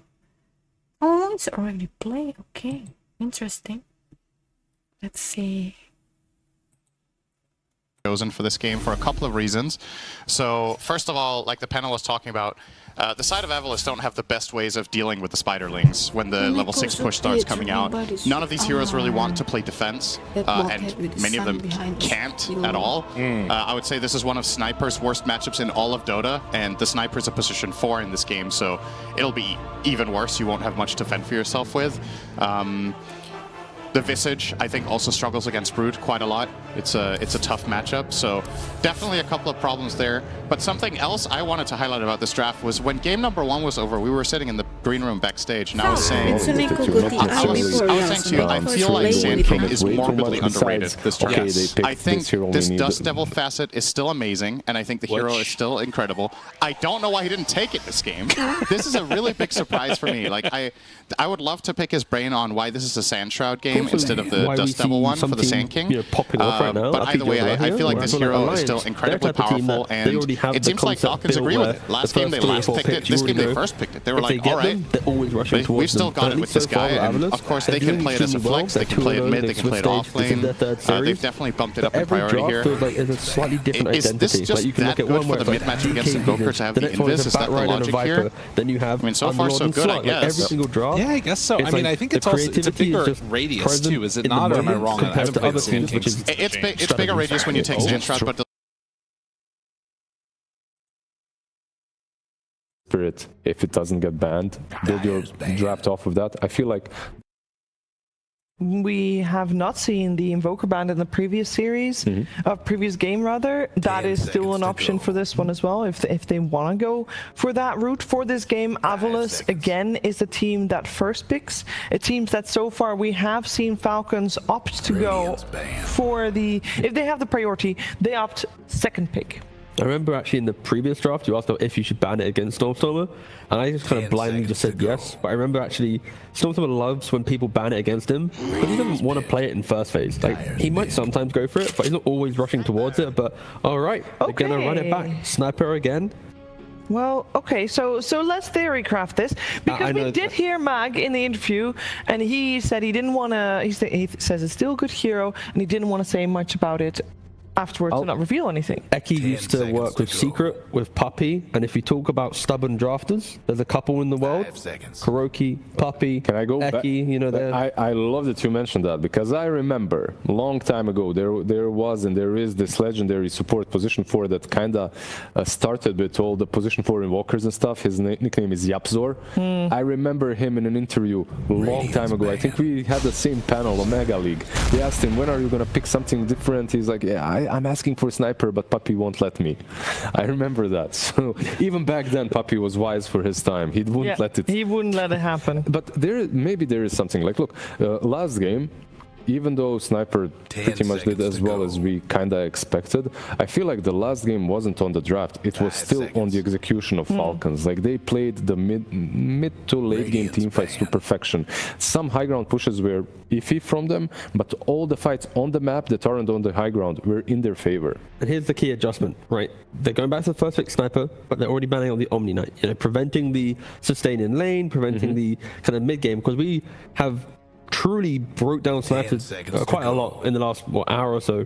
But to the same point, it's like Sniper after laning phase, you need to find kills. How do you not get kills? When there's purifications, repels, and constant buff ups to prevent that. So I think, you know, again, credit to Avulus. They lost the game quite handedly, but they're instantly reacting and trying to find solutions. So rather than changing up the scripts entirely, they are, you know, and again, Snapper as well, double banning out the support duo. Yeah, and in the previous game, what we did see put into play from Falcons is the combination of those two supports, and when Sniper and Puck went in on anyone, they can just repel and cookie out of the Dream Coil, and you can just walk away, and that is very low cooldown. One Glimmer Cape as well, now Assassinate is doing nothing, so yeah, it's very difficult to play into, but they've respected it. If anything, you could argue they've shown that Sniper could just be the 4 position with the type of bans, but again, we'll see where they want to pivot here. Falcons, of course, they'd go back for the Sanking. I think they will be flexing this between mid to off lane,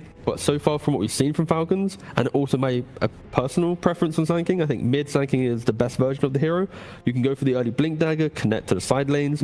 The problem right now with him is the laning stage itself is way too difficult for most of the heroes that he's played into on the off lane. Yeah, from the off lane. On the mid lane, it's definitely easier. You can create a couple of stacks for yourself as well, or if your off lane position 4 is creating it, like you can go into the triangle earlier. It's not even that bad. Even if you take the invis facet, it's okay to farm the stacks with. So overall, I think this hero recovers very fast. And from the mid lane, I do like this though. They are taking the clock away.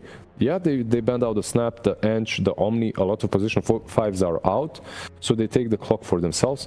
If I'm looking at Soneko right now, if I'm looking at his hero pool, I don't like it that much with the Sniper. Maybe something like a Phoenix. However, if they do go for that, they need to compensate on the course for those stuns, which is something that they're lacking. Sniper as a support complements Clockwork complements him very nicely, because one brings the damage, the other brings all the control that you need. There aren't many position 4s that do, or 5s that do what Clockwork can do. This is a good thing. I was about to say, if they don't go for a support that can actually smoke gank, Sniper also then has a really difficult game. For Sniper after laning phase, if your support's like a Chen or any hero that kind of is a little bit more independent, you're not invading the jungle, utilizing that shrapnel and breaking down the map. So yeah, I like this. It's Sniper plus Visage in lane are annoying. Sure, they can still put Sniper mid if they want to, but a much better looking lineup. Having Visage is basically one of my most played heroes, about 1,000 games on him. I feel like Clockwork is maybe not talked enough about when it comes to the laning stage. Like, this hero can be a little bit difficult. He actually enables, like, okay, Clock versus Tusk is a different deal because you have that snowball to run away from him and the cogs as well, but it can be a little rough for Visage if he just rotates behind him. Basically on Visage, what you're doing right now is you're getting a lot of stats early on. You're not getting movement speed, so it allows Clock to go through the trees, get behind you, get you in those cogs, and then someone like an Alchemist can do wonders. I'm not saying this is going to be an Alchemist, but something like that can work. Anything that brings burst from that position 1. I don't, we've seen it before, but I'm actually enjoying Willow returning as a position 4, and that would amplify Falcon's ability to fight into. Like, when you snowball in, if you're going into Bramble Maze, it's quite difficult. I'd like to see that.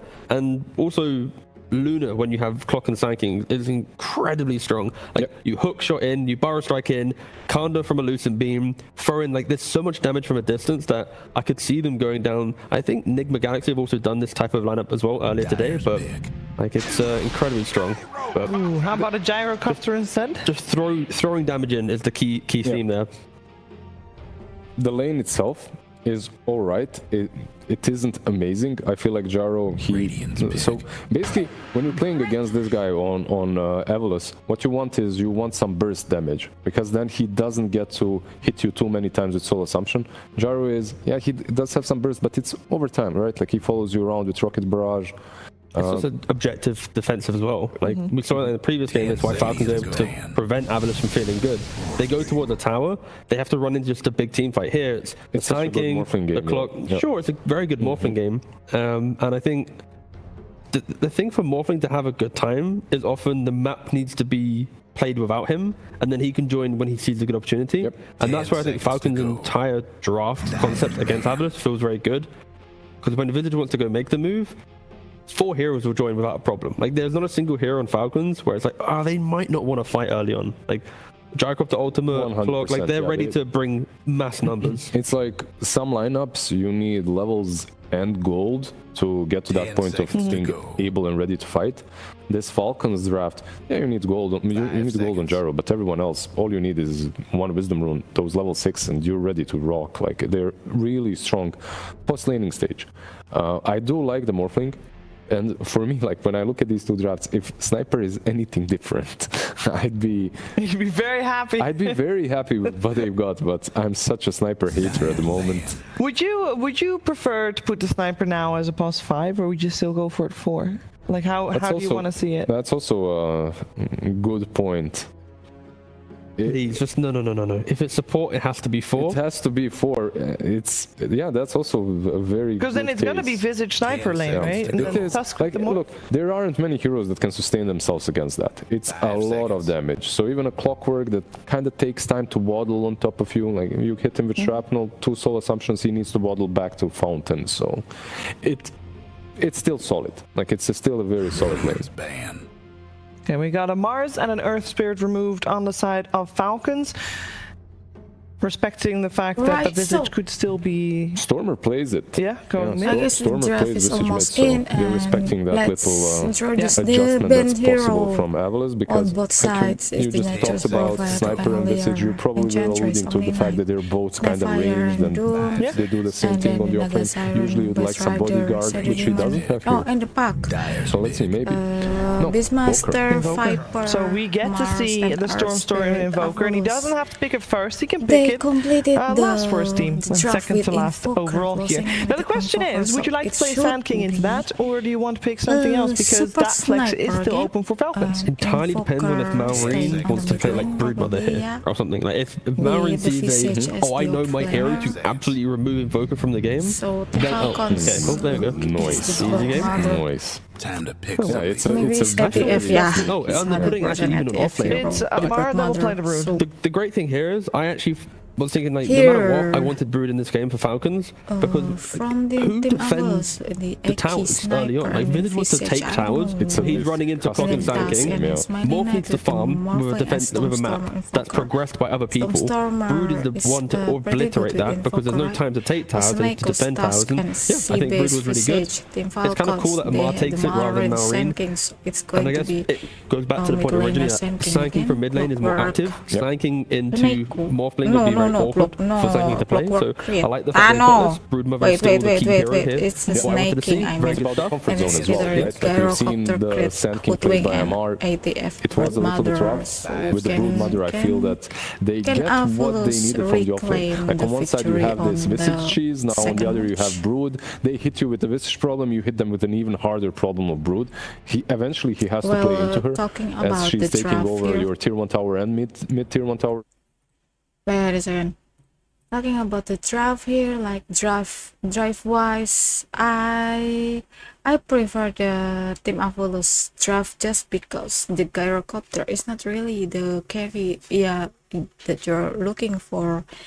Team Falcons, they gonna rely on the damage from the Marine and ATF, of course, while the Gyrocopter, he needs some time to build the items, and this is like what Gyrocopter does, right? He needs farm to build the items, while let's see the carry from Avulus Morphing can really just wave away or even deal damage with a stun something while staying perfectly fine on the lane. And not to mention it's the Visage and the Invoker plus the Tuskar too, so it's a lot of damage from the early game. So let's see if maybe Team Avulus, can they really get the victory that they're looking for? Midas travels. What's happened?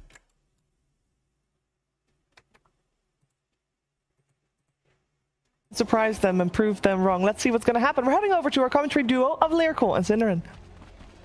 Thank you so much, Shiver. That's right. We're getting ready to hop into this game. Sind, a last pick Brood, super disgusting. How bad is, I mean, the panel is like, this is the worst thing ever. Do you agree?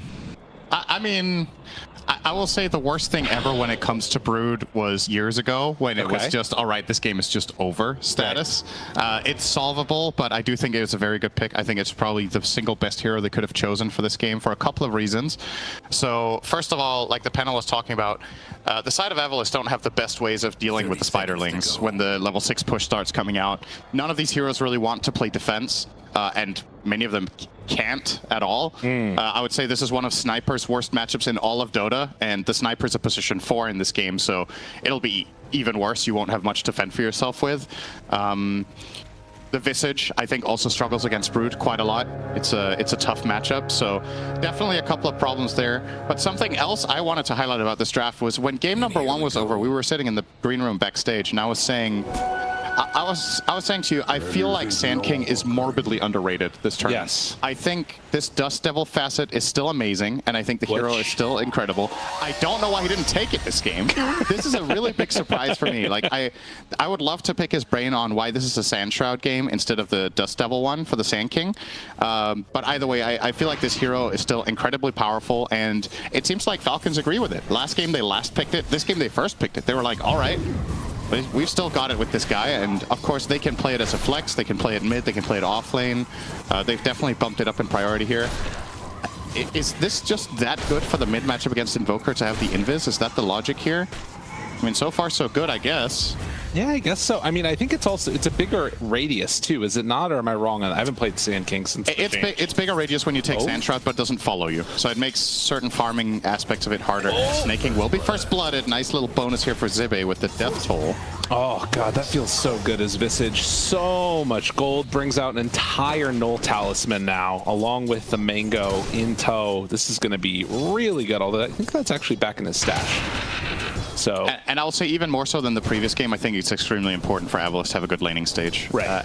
I feel like if they don't do well in lanes, this game is very lopsided from my perspective, specifically because of the Brood. So if they can get off to a good start with 1 or 2 of their lanes at the very least to just keep things afloat, that is going to be the name of the game here. It is, can you handle the pressure that is inevitably coming your way from the Broodmother from around level 6 until minute 25? Can you solve that problem? And if yes, then you will get your Morphling to the critical mass point that Lizard was talking about. You will get your Invoker online. Stormstorm are one of the best in the business on this one. So it's a matter of getting there. And the other thing that stands out to me is that there like, obviously when we think about Brood, we always hyper-focus on the spiders. But there is the other aspect of Brood, which is just trying to, like, gank and kill her. What you could do is Zibe is going to go down. And I think that Tusk is sort of an underrated hero at being able to do that. Catch her in the shard, snowball chase down. That type of dynamic can be kind of cool. Okay.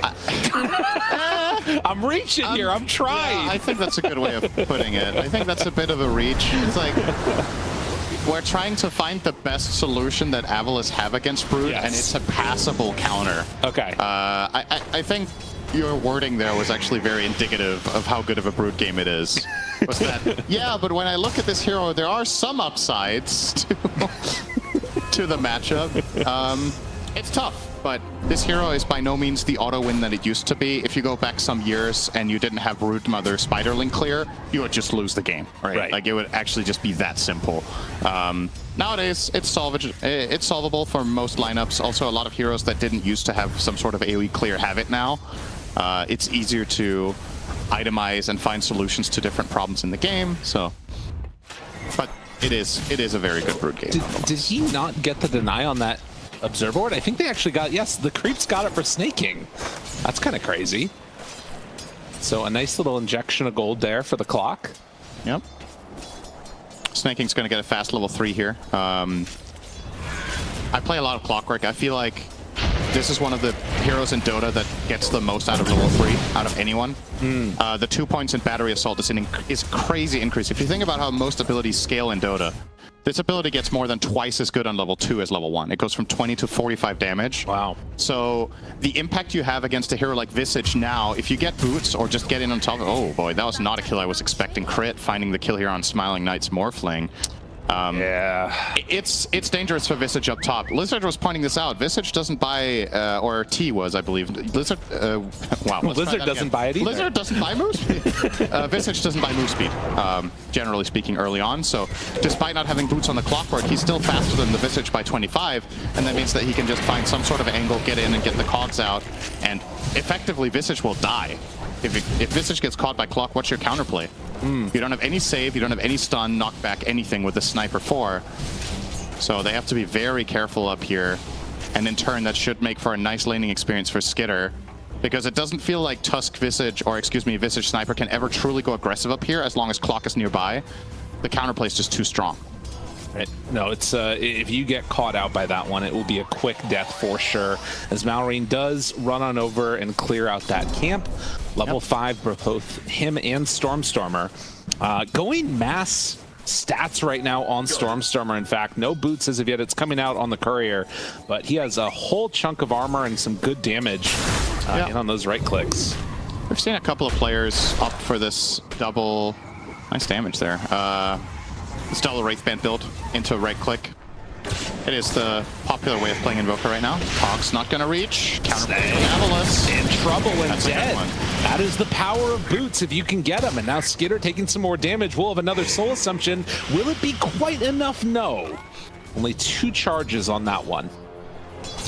And it's funny, right? Because we're talking about Visage doesn't buy boots early. Well, exactly here, yes. He will. And you're seeing the reason just there. It's very good understanding here from Zibe of the matchup and of the potential problems. So he was either going to have to do this or play extremely cautious and opts for the boots. And I have to say I completely agree with this choice over the classic Visage approach because it's necessary. It made all the difference there, and it will keep making all the difference until Clock gets boots himself. He has the Wind Glaze now on sneaking, and it is nighttime, so he's actually pretty quick. Currently with the same move speed as Zibe, but Eki with a nice... Well, Eki's probably the one in trouble, but yeah. It's a better death. They'll go in for that Sniper, and does stay alive for a while. Drinking buddies, and then the runaway. Malrine takes some more damage, tries to burrow strike to get away, and oh, the bushwhack into the blood grenade. Do they have enough to kill them all off? Skinner double, can't quite get the triple, but nonetheless, what a great fight for Falcons.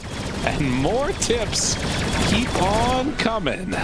That is such a huge win for them. This also leaves Brood in a 1v1 against Morph, and that is just, I mean, so easy. Look at the CS that he's been able to get on him, too. Like 18 denies against the Morph. Yeah. That's gnarly. Yeah, this is a very one-sided affair right now, and it's only going to get worse. I genuinely fear for Avulus the moment Brood gets level 6, with how good this early game already looks for the side of Falcons. Like, oh my god. Oh, he's taking the Wisdom Rune. Yeah, he's ready. 6 real fast. I suppose in this case, you don't need to take it on any of the supports because Crit just got the double kill up there. So your supports have enough experience that you don't need to, it's shared between the 2 of them. The Brood can just grab it, go back bottom. He's now going to be level 6 against level 4 Morphling, and he's going to go straight to work. Right, and in the meantime, they are trying to make things happen up top. Going on to Skitter, see if they can find that kill, and... They can. It is not enough, 10 HP! Oh dear. Oh, the bubble is too good, the safety bubble, and now Seneko gets turned upon. Oh, and they managed to bring him down just like that. Oh man. Smiling Knight has made his way up top because bottom is unplayable. Yeah. This is, I mean, well, maybe Stormstormer will at the very least find it. Okay, they have to find something here. Well, they will. Snake King is going to go down. It's a consolation prize at best. They're losing their tower bottom. Yeah, and that is a lot of spiders that Amar has working right now. Oh, there's more coming. Don't you worry. Jeez. Okay, is going in for the Guardian Greaves build. So this was like, you know, obviously we saw in the Bloodthorn in the past, other things like that. This feels more like the pushing oriented build, I guess. Yeah, I think Greaves pipe in this game is completely fine. If I had to guess, Falcons' read on this game in general is we are going to reach a point of critical mass at minute 20 that they cannot possibly deal with, and we'll just take over the entire map. And I think it's the right angle. I don't think you have to go carry items on Brood here necessarily. I think the Aura build's completely fine. I mean, Smiling Knight can't play down here. But no, somebody has to, right? He TP'd because he was so low, and they were worried about him coming through the gate. Oh, that's pretty rough. I mean, yeah, who does play down here? I don't... They don't have a good hero for it. There's just... Oh, so this is the problem we were talking about. Yes. Okay, got it. Because sometimes it can be an amazing Brood game, and the enemy team also have a hero that can lane against Brood, but the hero's just that good. Oh. But this is even worse. They're going to try their best here. This is what you have to do. They've got to get this kill. If they bring everybody and they don't get him, it would be bad. But Amor on the far side gets away. Oh, dear. Oh, jeez. Yeah, that's bad. Yeah, that's rough. Okay, so to put things in simple terms against Brood, it's not actually this simple, but let's try to simplify it a bit. You want one of two things. You either want... Okay, first of all, you want your mid-hero to not die, but that's too late. Okay. You either want a hero that can live against Brood. That is not Sniper Icky, by the way. You cannot... Okay. Yep. So you either want a hero that can live against Brood. Dude, he's not even there. No, that doesn't matter, apparently. So either a hero that can live against Brood, or you want a really good kill squad. And because Brood effectively simplifies the game in the sense that it takes a part of the map. And you now have two choices. Either you don't play against it at all, and you play the rest of the map, but then you have less map than the opponent does. Or you play there in one of two ways, which is either killing or sustaining. The problem is in this game, the kill squad isn't the best, especially when Tusk isn't 6, and you have nobody that can inhabit the area. So it's like the worst case scenario, basically. Oh, Smiling Knight. He could just get blown up here, Malrine.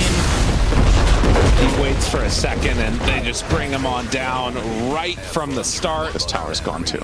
Catapults, spiders, the whole enchilada. Snake King going to be the counter kill as he does go down. Zibe claims that one for himself. In the meantime, Skitter's just farming. Even if he can solve the Brood problem, you got all these other heroes that are pretty good too. Oh yeah, it's just Brood just takes up so much attention, and that's also why we're giving it so much attention, is that it's the story of the game. Yeah. But it's not the only story of the game. We have a free farming Gyro. Sand King is mega farmed. If you look at the CS right now, this is telling the story of a team of Avulus that is constantly under so much pressure and having to solve problems non-stop that they don't hit creeps. The top CSs are 90, 90, and 80 on the Dire side. On Avulus, it's 60, 50, and 40. Snake, crit, they move in to try and help him out. Is it going to happen? They keep him alive! Skitter lives through it all, and everybody dies to Malrine! Oh, 8,000 gold lead at 12 minutes. Panel, don't get comfortable. You might be coming back quick. This one is looking rough. This is possibly the most one-sided game of the tournament, at least that we've cast, without a question. But maybe the entire tournament so far. If you... Here's the problem. I'm struggling to see the solution at 12 minutes, okay? Like, sometimes you're behind and you can be like, yeah, if we do this thing, even if it's a hard thing to do, all right, we might need to execute this 20% chance play or whatever, and it's going to swing the game around. I'm not seeing the 20% play here, Gabe. That's the issue. Yeah. Like, you're actually just, you own, at this point, probably 30% of the map, 12 minutes in, you're losing all your towers. The enemy team now is going to have Guardian Greaves on you. They have the top 3 net worths by a long shot, and your lineup doesn't have good team fight. Right. So if they just group up with their auras, how are you going to fight back? This top tier 2 is dead as well. I think you're just conceding everything. You're just saying, Falcons, take what you want. Right, and like the scatter shot isn't even like a real solution because you've got magic resistance, and of course, as we talked about, the mech is there and going to be ready. So, I mean, yeah, they are in full control. Another tier 2 tower taken. They'll just go straight mid, I think. Yeah, why not? Speed run lead. You can see the lines here being drawn by Eki. Push out mid, push out bot, and I think he's just going to sit up top. And Yeah, in reality, the best play you probably have right now is to play keep away, but the problem is it's also not a winning strategy, it's just the least losing one, because you will still be out-farmed. Like, the enemy team has more map than you, so you will lose gold every minute, but this is probably the way you lose the least. Okay. So sometimes you have to pick the lesser evil, but you have to, at the same time, be careful that this doesn't happen. Smiling Knight didn't get the... Oh, he did get it off, doesn't matter. They're going to try and defend their Wisdom Rune. And if they can get a kill here, it would be good, but it's not easy. Snako shows will get a Wisdom. Yeah. A very Pyrrhic victory. And Snaking, they would love to get another kill here. Going in on him, burn through the mana, hook shot over to help a friend. And now Amar up on the high ground. He's going to roll in at all of them. Zibe jumped upon right at the start. The Guardian Greaves keeping Snaking alive a little longer, but only for a moment. Can the rest of the team get here in time and punish this? Chasing down Snako. Amar, he's been hungry for this one. Wanting to get this kill if he can. Still, the Brood steps further forward, willing to take this fight. Malrine, blink forward, finds a stun. They focus in and take down the Tusk. Can they get more? Aki knows he's dead, so they'll get that kill also. And they're just getting picked apart bit by bit by bit. Zibe sends in the birds. I mean, he's gonna die too. Smiling Knight, waveform in, tries to do something. Burble strike to try and turn it, doing some damage. But with crit in the area, Malrine, maybe a chance they have enough to get him. He's not going to get brought down. Smiling Knight needs to be careful now, too, not to overextend here. Yeah, this fight has lasted a while, but they're going to get outlasted. A second round of Guardian Greaves, and now with Skitter showing up, this Morphling in trouble, going to die. 13,000 gold lead as Zibe. Hook shot found, Snake King on him. On to 3, they're all in the cogs, they're all dying. Skitter cleaning up, all 5 still alive for Falcons. Ultra kill for Skitter. The tips, they do not stop. They came in with a chip on their shoulders. They are just want to owning. live in their base now, huh? I mean, it's 15 minutes in. You can dive tier 4s. That's fine. My God. Greaves are available again in 5 seconds, so they're going to get some nice refill here. Going to drop the Seats of Serenity as well. Yep. All right, 16-minute barracks. My God. They take it down. Racks are falling, waveform, just to try and do anything, but they really cannot stop this train from rolling. This is such a big sandstorm. It's just standing all the way out on the edge. Finally will break it as they take the range racks, and they will back off and claim this. Call it a win. Get their next round of items. It's actually not going to be the pipe for Amar. He's going for the Crimson Guard against Visage plus the red clicks of Morphling. Yeah. I think both items are equally good here, to be honest, so don't mind it. I mean, this is the biggest beatdown that we've seen. Yeah. I mean, honestly, what do you do? Like, it's just... Sometimes games are just like this, where you get outpicked on the last pick, you have one avenue to the game, which is your lanes have to go exceptionally well. They don't, then you lose a couple of engagements, and it kind of just feels like an ultimate checkmate here. Absolutely. A draft victory, not one that we see all that often nowadays. Dude, Visage is level 7. Yeah, dude, it's not good. Christ. He's the lowest in the game. Amar's level 13 on Brood. Yeah. Visage is level 7. In terms of raw experience, that's more than double, I think. It's pretty rough. It's got to be more than double. Yeah. And next on the menu for the side of Falcons will be an easy Roshan. Oh yeah, that's 540 versus 220. Yeah, it's more than that. Yeah. It's 2.5 times the experience on one offlane over the other. You don't see that every day. Man. And with this Aegis, you would imagine that Falcons will at the very least go and just immediately take the top melee, and then we'll see what's next. And of course, we should mention, this is a game, this individual game, if Falcons win it, they will be 3-0 in the Swiss format, they will be top 8, and they will get a 2-day break. Oh yeah. Because by being 3-0, they have 0 games left to play while the rest of the Swiss bracket plays out, and we obviously need to play until teams have either 3 losses or 3 wins, so ultimately, multiple teams will be playing 5 games toward the end, and each team is playing 1 series a day, so yeah. Here comes Skitter. He wants that break. He wants to go and enjoy some nice local Romanian food, maybe go bowling with the boys. Not at all inspired by something we want to do ourselves, as this top barracks is gone. Avulus. Well, Avulus have their mid-tier 2, Gabe. That's, I mean, it is 18 minutes. Yeah, that's true. This is not a situation that we have seen ourselves in a whole heck of a lot. All right, give me your best speech for Avulus. Okay, listen, oh, look at these guys. They can't even hit a hook shot. There's no way that they're going to be able to take you down. You're so lucky you missed that, so you got them to stand up. They're going to dive. They're not going to respect you. You're going to get the kill. That's right. Don't worry. Look at these scrubs. Oh, man. It's not happening. The sniper is dead. I thought your speech was going to be something along the lines of, guys, it's okay, we'll be 2-1. Oh, no, we just need to win another series, you know. This is not the one. Today was not our day, but it's okay, we'll have more tries. No, look at that. But you went for the haha, they can't hit a hook shot. By the way, we're 20k down. Which is also an interesting morale boost. Little known fact about you used to be a basketball coach, as a matter of fact. You got fired halfway through the season. That's not true, but yes, it's good. Believable story to me, at least. Okay. Why? What are you talking about? They ain't gonna lose a bird.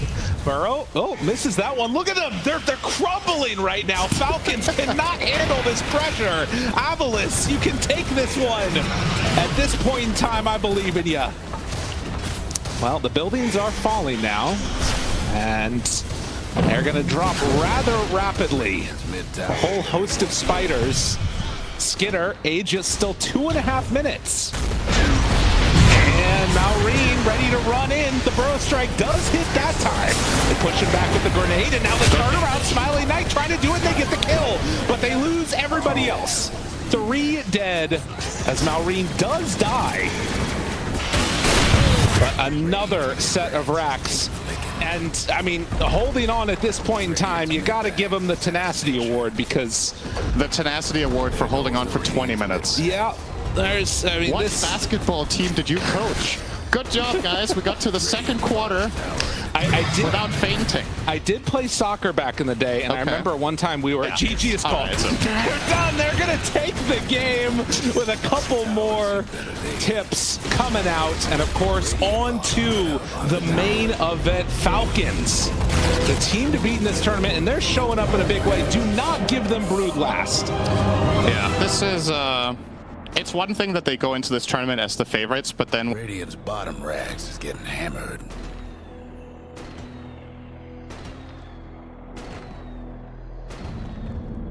Radiant's bottom rags, it's hurting.